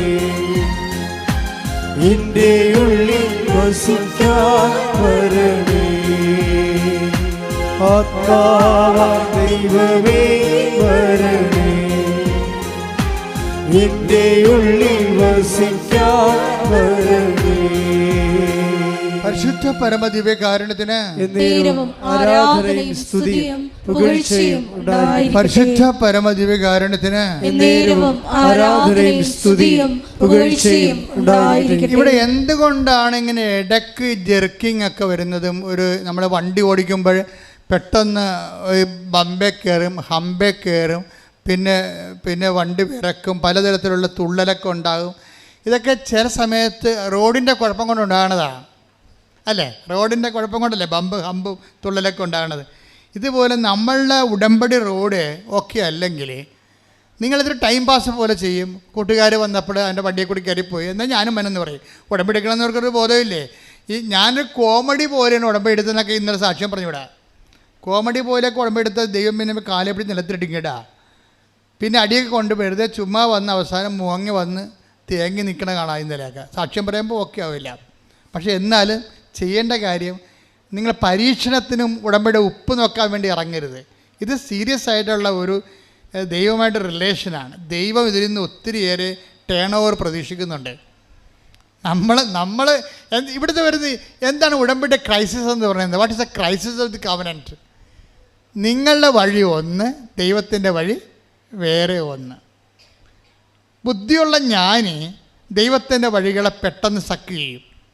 ബുദ്ധിയില്ലാത്ത ജഡികൻ ഇത് മനസ്സിലാക്കാതെ അവൻ്റെ വഴിയെ തന്നെ പോകും. അതുകൊണ്ടാണ് ഉടമ്പടി തുള്ളണത്. ചില ആൾക്കാർക്ക് തുള്ളത്തില്ല. എന്തെല്ലാം ഉടമ്പടി പരാജയപ്പെട്ടാലും ഈ അൾഡിനെ പോലെ അങ്ങനെ ധൈര്യമായിട്ട് നിൽക്കും. കരയും, അത് അമ്മയുടെ അടുത്ത് മാത്രമേ കരയത്തുള്ളൂ. വേറെ ഇഷ്യൂസൊന്നുമില്ല. അവളുടെ പ്രവർത്തനങ്ങൾക്കോ ഉടമ്പടി ജീവിതത്തിനോ ഒന്നും കുഴപ്പങ്ങളൊന്നുമില്ല. അപ്പോൾ എന്താ പ്രശ്നം വെച്ച് കഴിഞ്ഞാൽ അവിടെ വരണത് നിങ്ങളുടെ ഉടമ്പടി എന്ന് പറയുമ്പോൾ ബൈലാറ്ററൽ എഗ്രിമെൻ്റ് ആണല്ലോ. നിങ്ങൾ ഓർത്തിരിക്കണത് ഈ ബൈലാറ്ററൽ എഗ്രിമെൻ്റ് എന്ന് പറയണത് നമ്മളെ ഉടമ്പടി യൂദാസ് പുണ്യാളൻ്റെ പെട്ടിക്കൊണ്ടുപോയി അമ്മ പ്രസവിക്കണം, ആട് പ്രസവിക്കണം എന്ന് പറഞ്ഞ് എഴുതിയിടുമ്പോൾ ഉടനെ ഇതെല്ലാം സംഭവിച്ച് പിറ്റേ ആഴ്ച ഒരു സാക്ഷി കഥ എഴുതി കൊടുക്കുമ്പോഴുള്ള സിമ്പിൾ പരിപാടി അല്ല ഇത്. നിങ്ങൾ കൈ കൊടുക്കണം ദൈവമായിട്ടാണ്. അത് ദൈവം ഉൽപ്പത്തി പുസ്തക കാലം മുതൽ രൂപപ്പെടുത്തിയിരിക്കുന്ന മനുഷ്യനുമായിട്ടുള്ള റിലേഷന് വേണ്ടി ഉണ്ടാക്കിയിരിക്കുന്ന സംവിധാനമാണ് ഉടമ്പടി. അപ്പോൾ നിങ്ങൾ ദൈവത്തിൽ നിന്നൊരു ഭൗതിക ആനുകൂല്യം കൈപ്പറ്റാൻ വേണ്ടി ചൂണ്ടയായിട്ട് ഇറങ്ങിയിരിക്കുകയായിരിക്കും. ഉടമ്പടി ഒരു ചൂണ്ട അല്ല. ദൈവമായിട്ട് കണക്കാക്കി ചെയ്താൽ ദൈവം പറയും ഈ വിനിമയത്തിൽ എനിക്ക് എൻ്റെ അക്കൗണ്ടിൽ എന്താ കിട്ടണമെന്ന് നോക്കും. ഇതെല്ലാം നീ നേടിയിട്ട് അവസാനം നീ ഭൂമി നിത്യതയിൽ വരുന്നില്ല എന്നുണ്ടെങ്കിൽ ദൈവത്തിന് ഉടമ്പടി നഷ്ടമായിരിക്കും. ലോകം മുഴുവനും നേടുന്നതിന് വേണ്ടി മനുഷ്യന് എപ്പോഴും അഭിവാഞ്ചം ഉണ്ടാകും. അപ്പം ലോകം മുഴുവൻ നേടിയാലും എന്താണ്, ആത്മാവ് നഷ്ടപ്പെട്ടാൽ ഉടമ്പടി കൊണ്ട് എന്ത് പ്രയോജനം എന്നുള്ള ചോദ്യത്തിന് നിങ്ങൾ ആൻസർ ചെയ്യേണ്ടി വരും. നിങ്ങൾ ലോകത്തിൻ്റെ ഇപ്പോൾ എഴുതിയിരിക്കണം മുഴുവൻ ലോകകാര്യങ്ങളല്ലേ, വീട്, ജോലി, വിവാഹം, എല്ലാം മക്കൾ, എല്ലാം ലോകകാര്യങ്ങളല്ലേ. അപ്പോൾ ഈശോ ചോദിക്കും, ലോകം മുഴുവൻ നേടിയാലും നിൻ്റെ ആത്മാവ് നഷ്ടപ്പെട്ട ഇതെല്ലാം ഞാൻ കിട്ടി, ഉടമ്പടിയിൽ 6 കിട്ടി, പിന്നെ ഉടമ്പടി വെച്ച് കിരിക്കി കുത്തുകാരനെ പോലെ എല്ലാം ആടിയൻ ഒരു പൂര് ക്ലാവറെന്ന് പറഞ്ഞ് വെച്ച് എല്ലാം അടിച്ച് മിന്നിച്ച് 7 കിട്ടി, 4 ഉടമ്പടിയും കഴിഞ്ഞ് 4 സാക്ഷ്യവും പറഞ്ഞ് ലോകം മുഴുവൻ നേടി. നീല ഉടമ്പടിയും തുള വെച്ചുകൊണ്ട് ചിലക്കണ ചില ഈ പിശാചുക്കളുണ്ട്. നീല ഉടമ്പടിയാണ്. ഞാൻ ചോദിച്ചത് ആരാണ്, നിങ്ങൾ ബൈബിൾ വായിച്ചോ? ബൈബിൾ വായിക്കാൻ കണ്ണു കാണാൻ പാടില്ല. മാതാവേ, നീല ഉടമ്പടിക്കാർക്ക് ബൈബിൾ വായിക്കാൻ കണ്ണു കാണാൻ പാടില്ലെന്ന്. പിന്നെ നിങ്ങൾക്ക് എന്ത് കാണാൻ പറ്റുമെന്ന് ചോദിച്ചു. ദൈവം നിങ്ങളെ കാണണേ ഇല്ല കേട്ടോ എന്ന് പറഞ്ഞു വണ്ടി വിട്ടൊക്കെ പറയും. അത് ഉടമ്പടിക്ക് എന്തോ ഒരു കാര്യം നേടാൻ വേണ്ടി ഒരു ഉടമ്പടി എടുത്ത് പുതുക്കി ഇരിക്കുകയാണ്. പത്രം മേടിച്ച് കൊടുത്താൽ മതിയില്ല, പുതുക്കി കിട്ടുമല്ലോ എന്ന് വിചാരിക്കും. ഈ തീറ്റയെ കൊണ്ട് തീച്ചേനെ വേഗത്തില്ല. നിങ്ങൾ ദൈവമായിട്ട് ഉടമ്പടി എടുക്കുമ്പോൾ ദൈവം എന്താ ഉദ്ദേശിക്കുന്നത്? നിങ്ങൾക്ക് കിട്ടുന്നത് അനുഗ്രഹമാണ്. That is physical favours. ദൈവത്തിന് എന്താ കിട്ടുന്നത്? ദൈവം തന്ന ആത്മാവിൽ നിങ്ങൾക്ക് കൃപ രൂപപ്പെട്ടിട്ടുണ്ടോ? അതാണ് ദൈവത്തിൻ്റെ ലാഭം. ഈ കച്ചവടത്തിൽ, വിനിമയത്തിൽ ദൈവത്തിൻ്റെ ലാഭം എന്താ? നിങ്ങളുടെ ആത്മാവിന് കൃപ കിട്ടിയിട്ടുണ്ടോ എന്ന് വെച്ചാൽ ക്രിസ്തുവിൻ്റെ ശക്തിയാണ് കൃപയെന്ന് പറയണത്. നിങ്ങളുടെ ആത്മാവ് മുമ്പത്തേക്കാൾ ദൈവശക്തിയിൽ നിറഞ്ഞോ? ഈ ദൈവശക്തി നിറയാൻ വേണ്ടി എപ്പോഴും ദൈവത്തിൻ്റെ ശക്തി നമ്മളിൽ നിറയാൻ വേണ്ടി ദൈവം കാണിക്കുന്ന ഒരു പരീക്ഷണം നമ്മളെ ബലഹീനമാക്കുകയാണ്. മനസ്സിലായില്ലേ? നമ്മളെ ബലഹീനമാക്കുകയാണ്. അതുകൊണ്ടാണ് നമ്മൾ ബലഹീനമാകണത് പലപ്പോഴും. എന്തുകൊണ്ടാണ്? 2 കൊരിന്ത്യർ 12:9 ബലഹീനതയിലാണ് പറഞ്ഞേ, ബലഹീനതയിലാണ് ദൈവത്തിന്റെ ശക്തി പ്രകടമാകണത്. അപ്പോൾ ആത്മാവ് കൃപ ധരിക്കണത് എപ്പോഴും നമ്മുടെ ബലഹീനതയിലായിരിക്കും, ഭൗതികമായ ലോസിലായിരിക്കും, ഭൗതിക നേട്ടത്തിലല്ല. അത് തന്നെ ദൈവത്തിന് വിശ്വസിക്കാൻ പറ്റുന്നൊരു 30 മേനി 60 മേനിയിലൊക്കെ പോകുന്ന ആൾക്കാരുണ്ടെങ്കിൽ അവൾക്ക് പരാജയപ്പെടാൻ ദൈവം അനുവദിക്കും. എന്താ കാര്യം? ഭൗതികമായ കോട്ടങ്ങൾ ഉണ്ടായി കഴിയുമ്പോൾ അവർ ബലഹീനമാകും. അവർ ദൈവത്തിൽ ആശ്രയിച്ചിട്ട് ദൈവത്തിൻ്റെ ശക്തി ആവഹിക്കും.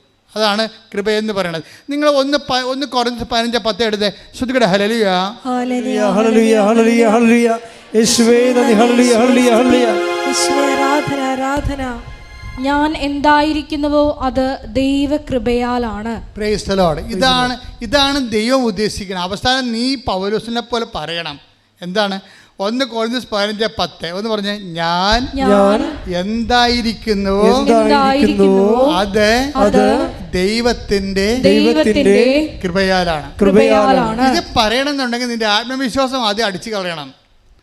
നിന്റെ സ്ഥാവര ജംഗമ വസ്തുക്കളെ, ഞാൻ എന്തായിരിക്കുന്നു അതിൻ്റെ തറവാട്ട് മഹിമയാണ്, ഞാൻ എന്തായിരിക്കുന്നു ഞാൻ കഠിനാധ്വാനം ചെയ്തതാണ്. ചില ആൾക്കാർ അപ്പനോടും അമ്മയോടും പറയത്തില്ലേ, നിങ്ങളിങ്ങനെ എന്നെ പഠിപ്പിക്കൊന്നും വേണ്ട, എനിക്ക് ബുദ്ധി ഉണ്ടായി, ഞാൻ പഠിച്ചു, നിങ്ങളുടെ മകൻ പഠിച്ചില്ല, അത് ഞാനെന്ത് ചെയ്യണം?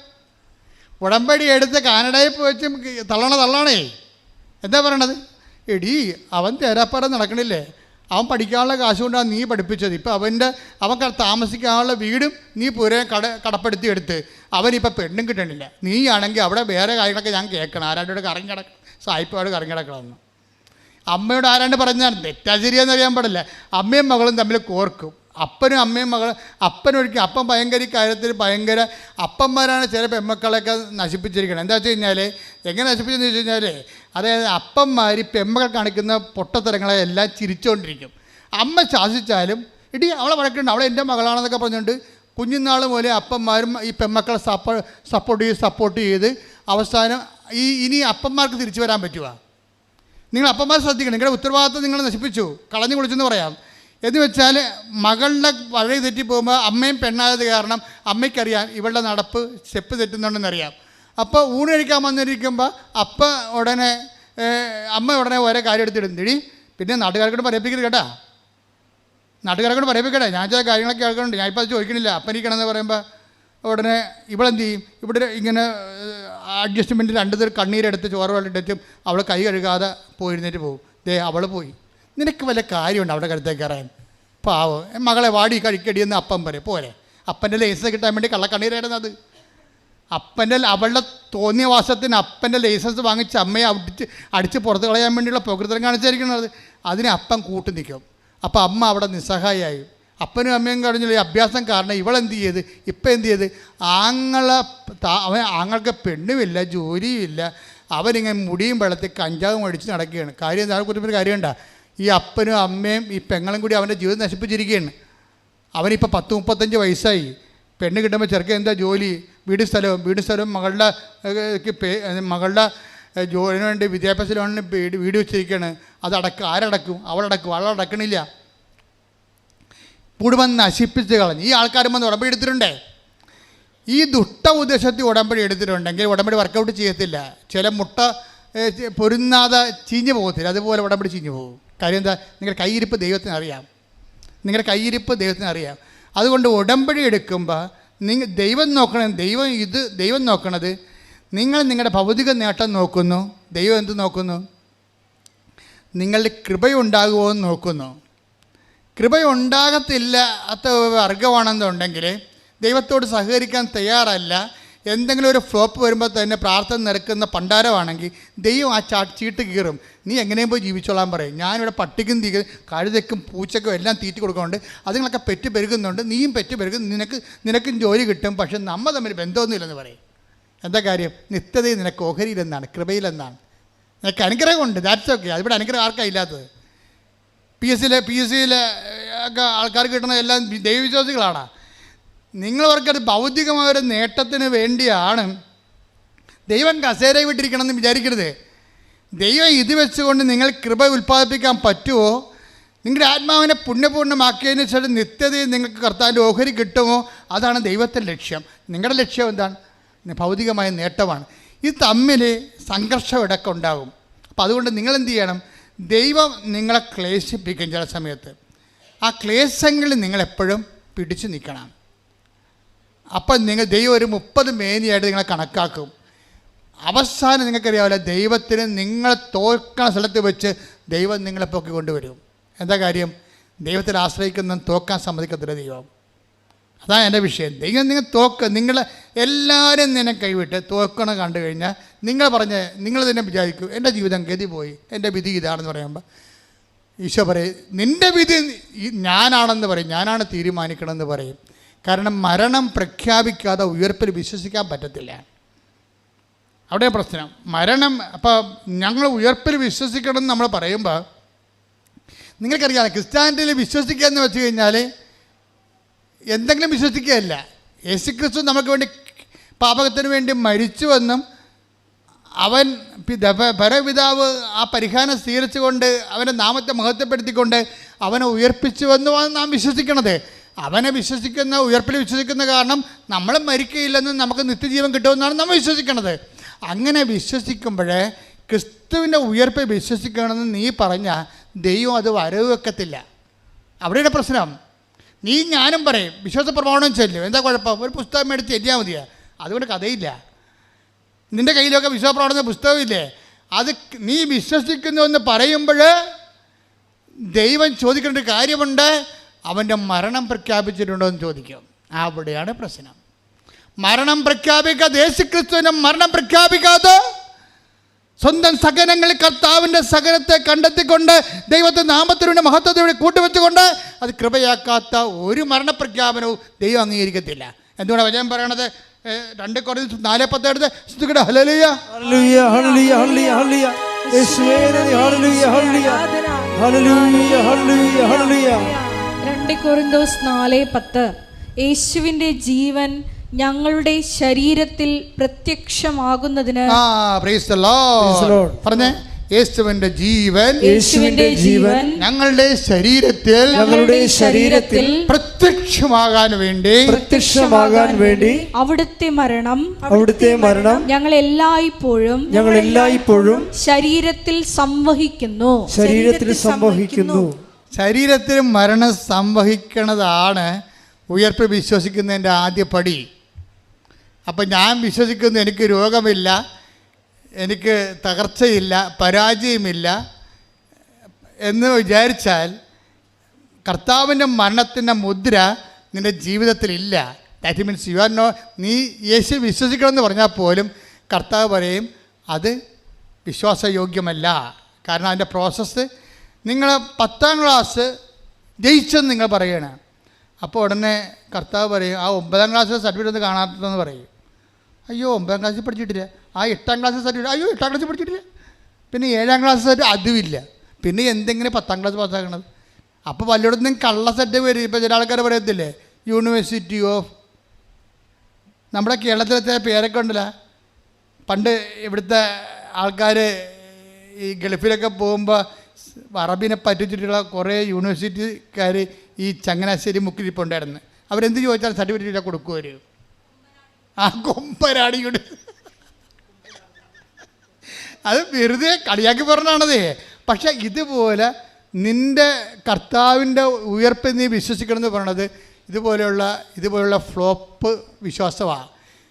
അപ്പം കർത്താവ് ചോദിക്കും അവൻ്റെ മരണത്തിൻ്റെ സർട്ടിഫിക്കറ്റ് തരാൻ പറയും. അവൻ്റെ മരണത്തിൻ്റെ മുദ്ര പേറിയതിൻ്റെ സർട്ടിഫിക്കറ്റ് തരാൻ പറയും. അവൻ്റെ നാമത്തിൽ ക്ലേശങ്ങൾ നിലനിന്നതിൻ്റെ സർട്ടിഫിക്കറ്റ് തരാൻ പറയും. അവൻ്റെ നാമത്തിൽ നീ വിശ്വസിച്ചതിൻ്റെ സഹിച്ചതിൻ്റെ സർട്ടിഫിക്കറ്റ് തരാൻ പറയും. എൻ്റെ ദൈവത്തെ നമ്മുടെ ഓരോ സഹനവും വിശ്വാസിക്കുന്ന നേട്ടമാണ്. ക്രിസ്തു തന്നെ നിനക്ക് നേട്ടമാണ്. ശ്രദ്ധിക്കട്ടെ. ഹല്ലേലൂയ ഹല്ലേലൂയ ഹല്ലേലൂയ ഹല്ലേലൂയ യേശുവേ ഹല്ലേലൂയ ഹല്ലേലൂയ ഹല്ലേലൂയ ഹല്ലേലൂയ ഹല്ലേലൂയ ആരാധന. ഹല്ലേലൂയ ഹല്ലേലൂയ. യേശുവേ ഞങ്ങളുടെ സഹനങ്ങളോട് ചേർത്ത് ആരാധനയോടെ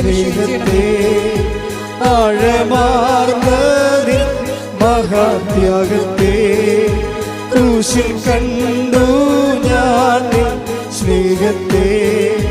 ആഴമാർന്നതിൻ മഹാത്യാഗത്തെ പകരം എന്തു നൽകും ഞാനിനി?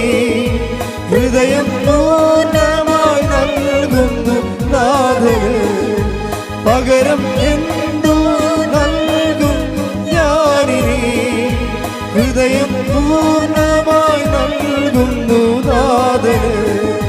ക്രൂശിൽ കണ്ടു ഞാൻ സ്നേഹത്തെ ആഴമാർന്ന മഹാത്യാഗത്തെ. രോഗസൗഖ്യ പ്രാർത്ഥന സമയമാണ്. കൈകൾ നെഞ്ചത്ത് കമത്തി വെച്ച് കണ്ണുകളടച്ച് കർത്താവിൻ്റെ സാന്നിധ്യത്തിലേക്ക് വരാം. കർത്താവേ, അങ്ങ് തന്ന വചനങ്ങൾ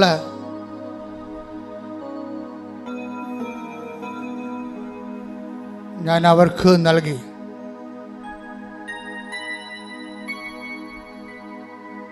അവരൊത്തിരി പേര് അത് സ്വീകരിക്കുകയും ചെയ്ത. ബാക്കിയുള്ളവരും അതിൻ്റെ അർത്ഥങ്ങൾ മനസ്സിലാക്കി ക്ലേശങ്ങളെ കർത്താവിൻ്റെ മരണത്തിൻ്റെ പ്രഖ്യാപനമായി ജീവിതത്തിൽ ഏറ്റുപറയാൻ ആവശ്യമായി ജ്ഞാനവരം നൽകണമെന്ന് പ്രാർത്ഥിക്കുന്നു.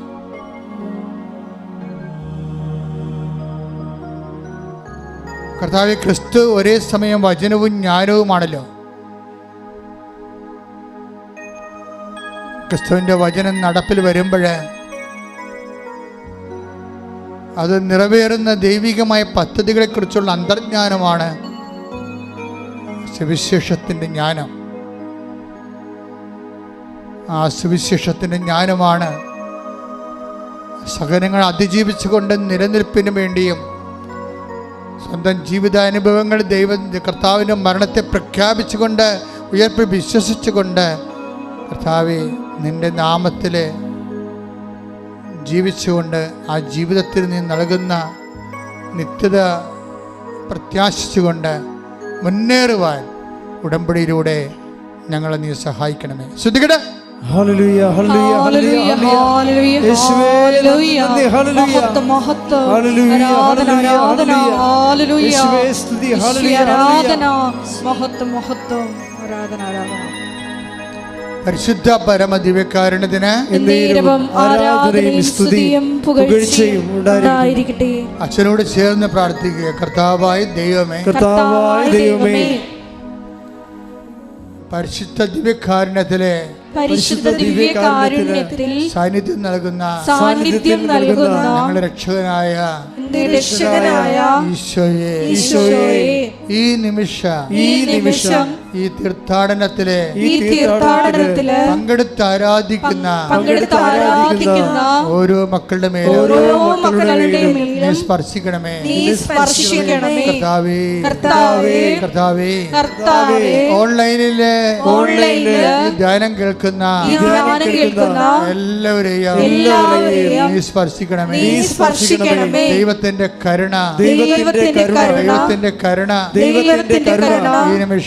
ഈ നിമിഷം എല്ലാ മക്കളെയും സ്പർശിക്കണമേ. അടിപ്പിണർ പോലെ വൈദ്യുത ആഘാതം പോലെ ദൈവിക ശക്തി അമ്മയുടെ മാധ്യസ്ഥതയിലെ നാമത്തിലെ എല്ലാ മക്കളിലും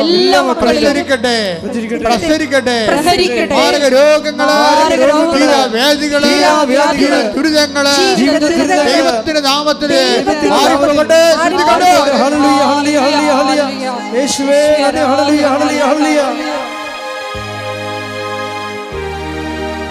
ആരാധന, മഹത്വം, ആരാധന, മഹത്വം. വരേണമേ, സൗഖ്യം നൽകണമേ. നാഥാ വരേണമേ, എന്നിൽ നിറയണമേ. നാഥാ വരേണമേ, സൗഖ്യം നൽകണമേ. പരിശുദ്ധ പരമദിവ്യകാരുണ്യത്തിന് ആരാധനയും സ്തുതിയും പുകഴ്ചയും ഉണ്ടായിരിക്കട്ടെ. എന്റെ മക്കളെ, ഇതുവരെ നീക്കുപോക്കില്ലാത്ത കുറെ വിഷയങ്ങളുണ്ട്. അതിനുമേൽ ദൈവിക തീരുമാനം ഉണ്ടാകാൻ പരിശുദ്ധ അമ്മയോട് ചേർന്നുകൊണ്ട് ദൈവത്തെ മഹത്വപ്പെടുത്തിക്കൊണ്ട് ശ്രദ്ധിക്കട്ടെ. ഹല്ലേലൂയ, ഹല്ലേലൂയ, ഹല്ലേലൂയ, ഹല്ലേലൂയ, ഹല്ലേലൂയ. യേശുവേ നന്ദി. ഹല്ലേലൂയ, ഹല്ലേലൂയ.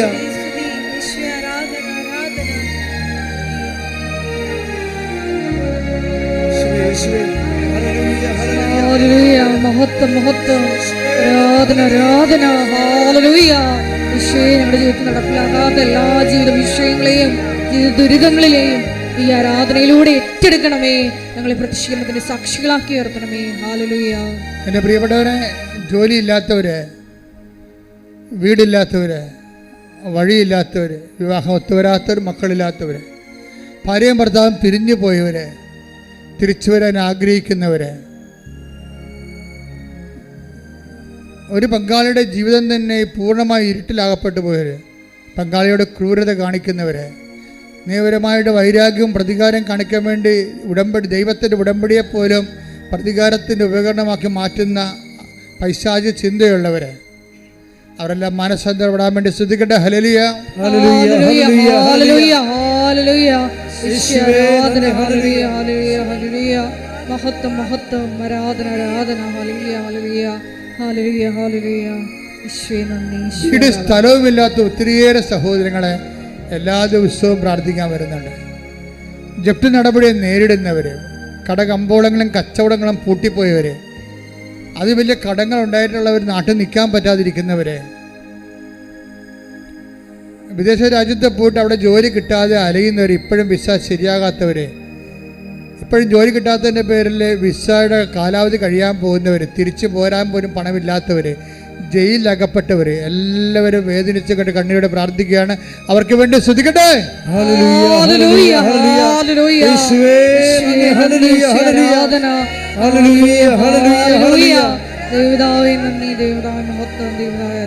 മക്കളില്ലാത്തവര്, അന്യാധീനമായിട്ട് വാടകയ്ക്ക് താമസിച്ചിട്ട് ഇറങ്ങിക്കൊടുക്കാത്തവര്, വാടക പോലും കൊടുക്കാതെ ഭീഷണിപ്പെടുത്തി കള്ളക്കേസിൽ കുരുക്കി വിഷമിച്ച് ജീവിക്കുന്നവര്, പൊറുക്കണ സ്ഥലത്ത് വെള്ളമില്ലാത്തവർ, വെള്ളമെത്താൻ മാർഗമില്ലാത്തവർ, വിറ്റ് ചുട്ട് പോരാനും പറ്റണില്ല, അവിടെ കിടക്കാനും പറ്റാത്തൊരവസ്ഥയിൽ നട്ടം തിരിയുന്നവർ, ശരീരം മുഴുവൻ രോഗമുള്ളവർക്ക്, ഉറക്കമില്ലാത്തവർ, പ്രഷറുള്ളവർ, ഷുഗറുള്ളവർ, പാങ്ക്രിയാസിന് നീരുള്ളവർ, അതിനിപ്പോൾ ഓപ്പറേഷൻ നിശ്ചയിച്ച് ശരീരത്തിൻ്റെ വിവിധമായ അവയവങ്ങൾക്ക് ഓപ്പറേഷൻ നിശ്ചയിച്ചിരിക്കുന്നവർ, അതിൽ പേടിയുള്ളവർ, അതിന് പണമില്ലാത്തവർ, അവർക്കെല്ലാം വിടുതല വേണ്ടി ശ്രദ്ധിക്കട്ടെ.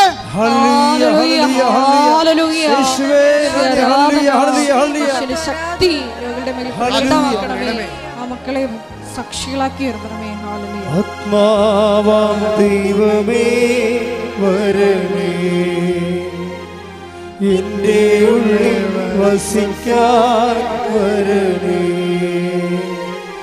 ആത്മാവാം ദൈവമേ വരണേ, എൻ്റെ ഉള്ളിൽ വസിക്കാൻ വരണേ. ദാഹിച്ചു നിന്നെ ഞാൻ തേടുന്നു,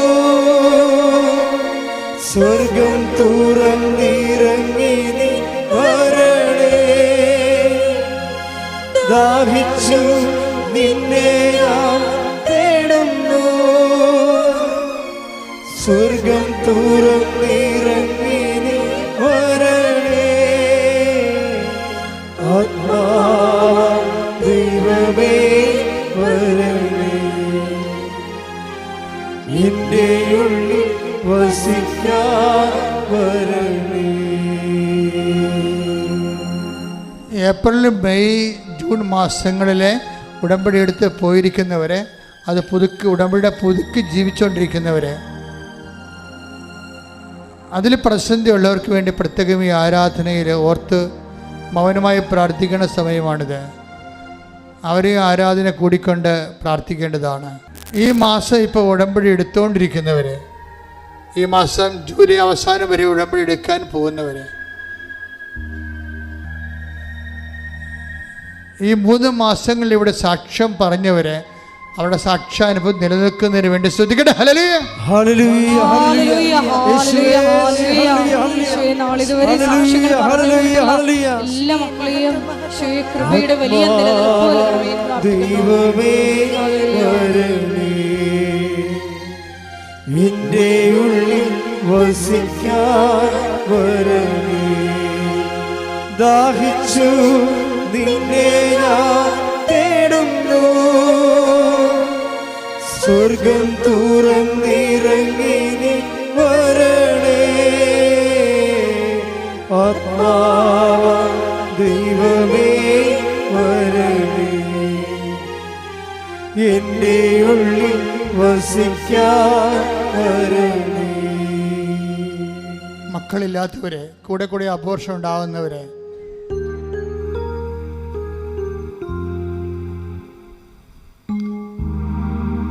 ശരീരത്തിൽ സിസ്റ്റുകളുള്ളവരെ, പൊളിപ്പുകളുള്ളവരെ, ഹൃദയത്തിനും ശിരസിനും ബ്ലോക്കുള്ളവരെ, കരൾ അസ്ഥി ഉരുക്കമുള്ളവരെ, അസ്ഥി തേയ്മാനമുള്ളവരെ, നടുവിന് വേദനയുള്ളവരെ, കർത്താവേ നിന്റെ തിരുമുറുവാർന്ന വലത് കരത്താൽ മക്കളെ സ്പർശിക്കണമേ. വിവാഹം ഒത്തുവരാത്തവരെ, കുടുംബത്തിൽ സമാധാനമില്ലാത്തവർ, കാണാതെ പോയ ഭർത്താക്കന്മാർ, ഭാര്യമാരും, മക്കള്, കാണാപോയ വസ്തുവകകൾ എല്ലാം പരിശുദ്ധ ദേവമാതാവിന്റെ മാധ്യസ്ഥനെ ഏൽപ്പിക്കുന്നു.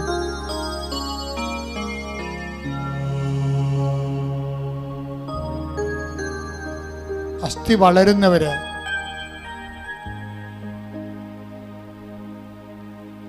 ഗർഭിക ആയതിനു ശേഷം അതെടുത്ത് കളയണമെന്ന് ഡോക്ടർ പറഞ്ഞു കേട്ടിട്ടുള്ളവരെ, എടുത്തു കളയാൻ ഒരു മനസ്സുമില്ലാതെ എന്ത് ചെയ്യണമെന്ന് അറിയാൻ പറ്റാ തേങ്ങുന്ന അമ്മമാര്,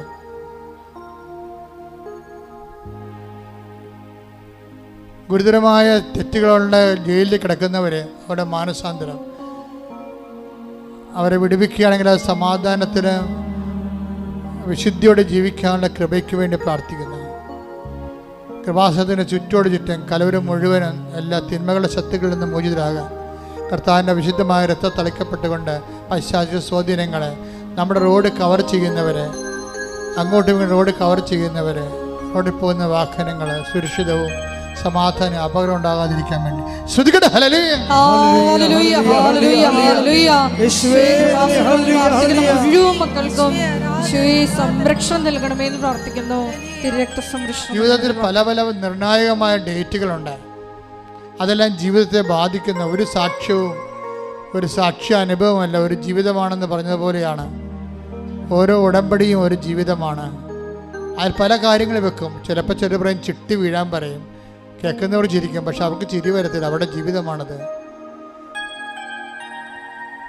ചിലർ മക്കൾ പോസ്കോ കേസിൽ അകത്താണ് കിടക്കുന്നത്, ചില കേസ് പോലീസ് അന്വേഷിച്ചിരിക്കുന്നത്, ചിലർക്ക് ജാമ്യമില്ല. നമുക്ക് തെറ്റാണെന്ന് നമ്മൾ പറയണമെങ്കിൽ ആ കുടുംബത്തിന് വരുമാനം വേറെ മാർഗമില്ല. ആ മേഖലയിലെല്ലാം ദൈവിക ഇടപെടലുണ്ടാകണം, വിശുദ്ധി ഉണ്ടാകണം. ആ വ്യക്തികളെല്ലാം നവീകരിക്കപ്പെടണം, വിശുദ്ധീകരിക്കപ്പെടണം. അവർ പൊതുജീവിതത്തിലേക്ക് വരാൻ തന്നെയാണ് ദൈവം ആഗ്രഹിക്കുന്നത്. വിശുദ്ധിയോടെ അവരെല്ലാം സമർപ്പിച്ചുകൊണ്ട് ശ്രദ്ധിക്കട്ടെ. ഹല്ലേലൂയ, ഹല്ലേലൂയ, ഹല്ലേലൂയ, ഹല്ലേലൂയ. യേശുവേ നന്ദി. ഹല്ലേലൂയ, ഹല്ലേലൂയ, ഹല്ലേലൂയ, ഹല്ലേലൂയ, ഹല്ലേലൂയ, ഹല്ലേലൂയ, ഹല്ലേലൂയ. മൗനമായി പ്രാർത്ഥിക്കട്ടെ. ഈ ആഴ്ചയിൽ നടക്കുന്ന മുഴുവൻ യാത്രകൾ, കുറേ ഡേറ്റുകൾ നിങ്ങൾ ഇട്ടിട്ടുണ്ട്. ആ ഡേറ്റെല്ലാം പരിശുദ്ധ അമ്മയ്ക്ക് സമർപ്പിച്ച് ഈശോയ്ക്ക് സമർപ്പിക്കുന്ന സമയമാണ്. നിങ്ങൾക്ക് തന്നെ വേറെ ആൾക്കാർ ഡേറ്റ് ഇട്ട് തന്നിട്ടുണ്ട്. ഇൻ്റർവ്യൂവിൻ്റെ ഡേറ്റ്, വിസ പ്രോസസ്സിംഗ് ഡേറ്റ്, പരീക്ഷ റിസൾട്ടിൻ്റെ ഡേറ്റ്, പരീക്ഷയുടെ ഡേറ്റ്, ജപ്തി ഡേറ്റ്, ലേലത്തിൻ്റെ ഡേറ്റ്, എത്ര ഡേറ്റുകളാണ്. കുഞ്ഞുങ്ങളെ പരീക്ഷയിൽ എത്തിക്കുന്ന, കുഞ്ഞുങ്ങളെ പരീക്ഷയിൽ സ്കൂളിലാക്കുന്ന ഡേറ്റുകൾ, സ്കൂളിലെ പരീക്ഷകൾ, എല്ലാം കുറേ ഡേറ്റുകളുണ്ട്. സമയത്തിൻ്റെ മാതാവാണ് കൃപാസനം മാതാവ്. അമ്മയുടെ മധ്യസ്ഥത്തിന് നിങ്ങളുടെ തീയതികളെല്ലാം സമർപ്പിക്കുക. നിങ്ങൾ ഇട്ട ഡേറ്റുകളുണ്ട്. കാര്യം ആ ഡേറ്റിനുള്ളിൽ അത് നടന്നില്ലെങ്കിൽ പിന്നെ നടന്നിട്ട് കാര്യമില്ലാത്ത ദൈവഹിതമാണെങ്കിൽ അമ്മ അതിനകത്ത് ഇടപെട്ട് നടക്കാൻ സാധ്യതയില്ലെങ്കിൽ നടത്തുന്നതിന് വേണ്ടി നിങ്ങൾ സമർപ്പിച്ചുകൊണ്ട് ശ്രദ്ധിക്കട്ടെ. ഹല്ലേലൂയ, ഹല്ലേലൂയ, ഹല്ലേലൂയ, ഹല്ലേലൂയ. യേശുവേ നന്ദി. ഹല്ലേലൂയ, ഹല്ലേലൂയ. ആരാധന, ഹല്ലേലൂയ, ഹല്ലേലൂയ. യേശുവേ ആരാധന. ഭവന പ്രാർത്ഥനയുടെ സമയമാണ്. നിങ്ങളുടെ സഞ്ചാരങ്ങളെ സമർപ്പിക്കാൻ പറയുന്നുണ്ട്. മനുഷ്യൻ മുഴുവനും സഞ്ചാരത്തിലാണ്. നാട്ടിൽ ജോലിക്ക് പോകുന്നവരുണ്ട്, നാട്ടിൽ വാഹനം ഉപയോഗിക്കുന്നവരുണ്ട്, വിദേശത്ത് പോകുന്നവരുണ്ട്, അവിടുന്ന് വരുന്നവരുണ്ട്, കേസിന് പോകുന്നവരുണ്ട്, അതുപോലെ തന്നെ ജോലിക്ക് പോകുന്നവരുണ്ട്, പഠിക്കാൻ പോകുന്നവരുണ്ട്, ഇന്ത്യയിൽ തന്നെ വ്യത്യസ്തമായ സംസ്ഥാനങ്ങളിലേക്ക് പോകുന്നവരുണ്ട്, വരുന്നവരുണ്ട്. നിങ്ങളെ ബന്ധപ്പെട്ടവർ, കുടുംബന്മാർ, അവരുടെ സഞ്ചാരങ്ങളെ, യാത്രകളെ സമർപ്പിച്ചുകൊണ്ട് പ്രാർത്ഥിക്കുക. മൗനമായി പ്രാർത്ഥിക്കുക. ശേഷം ആശീർവാദം.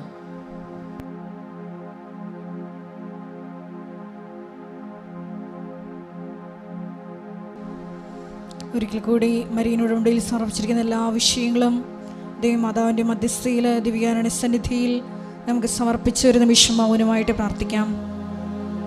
ഈശോയെ പ്രതി, ഈശോയുടെ നാമമഹത്വത്തിനായി എല്ലാം ഉച്ഛിഷ്ടമായി കരുതി ദൈവനാമമഹത്വത്തിന് വേണ്ടി മാത്രം നമ്മുടെ ജീവിതത്തെ രൂപാന്തരപ്പെടുത്തണമേ, അതിനായി മാത്രം ഞങ്ങളെ തിരഞ്ഞെടുത്ത് അഭിഷേകം ചെയ്യണമേ എന്നൊരു നിമിഷം നമുക്ക് പ്രാർത്ഥിക്കാം.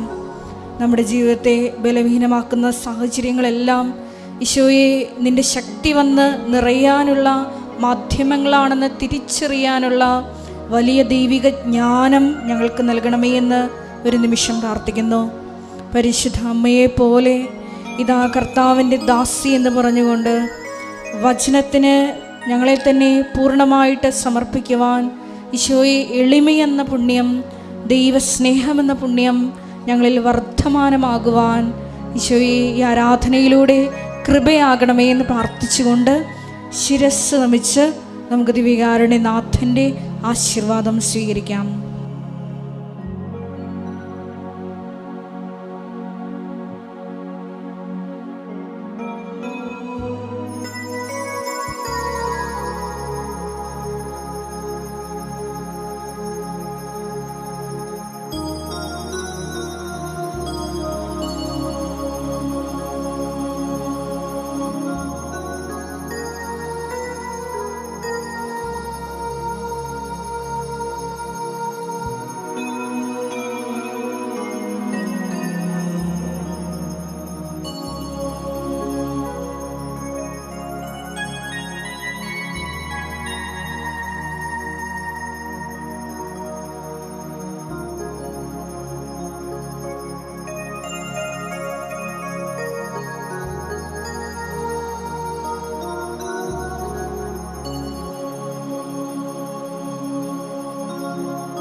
പരിശുദ്ധ പരമമാ ദിവ്യകാരുണ്യമേ, എന്നുമെന്നും അങ്ങേക്കാരാധന. പരിശുദ്ധ പരമമാ ദിവ്യകാരുണ്യമേ, എന്നുമെന്നും അങ്ങേക്കാരാധന. പരിശുദ്ധ പരമമാ ദിവ്യകാരുണ്യമേ, എന്നുമെന്നും അങ്ങേക്കാരാധന.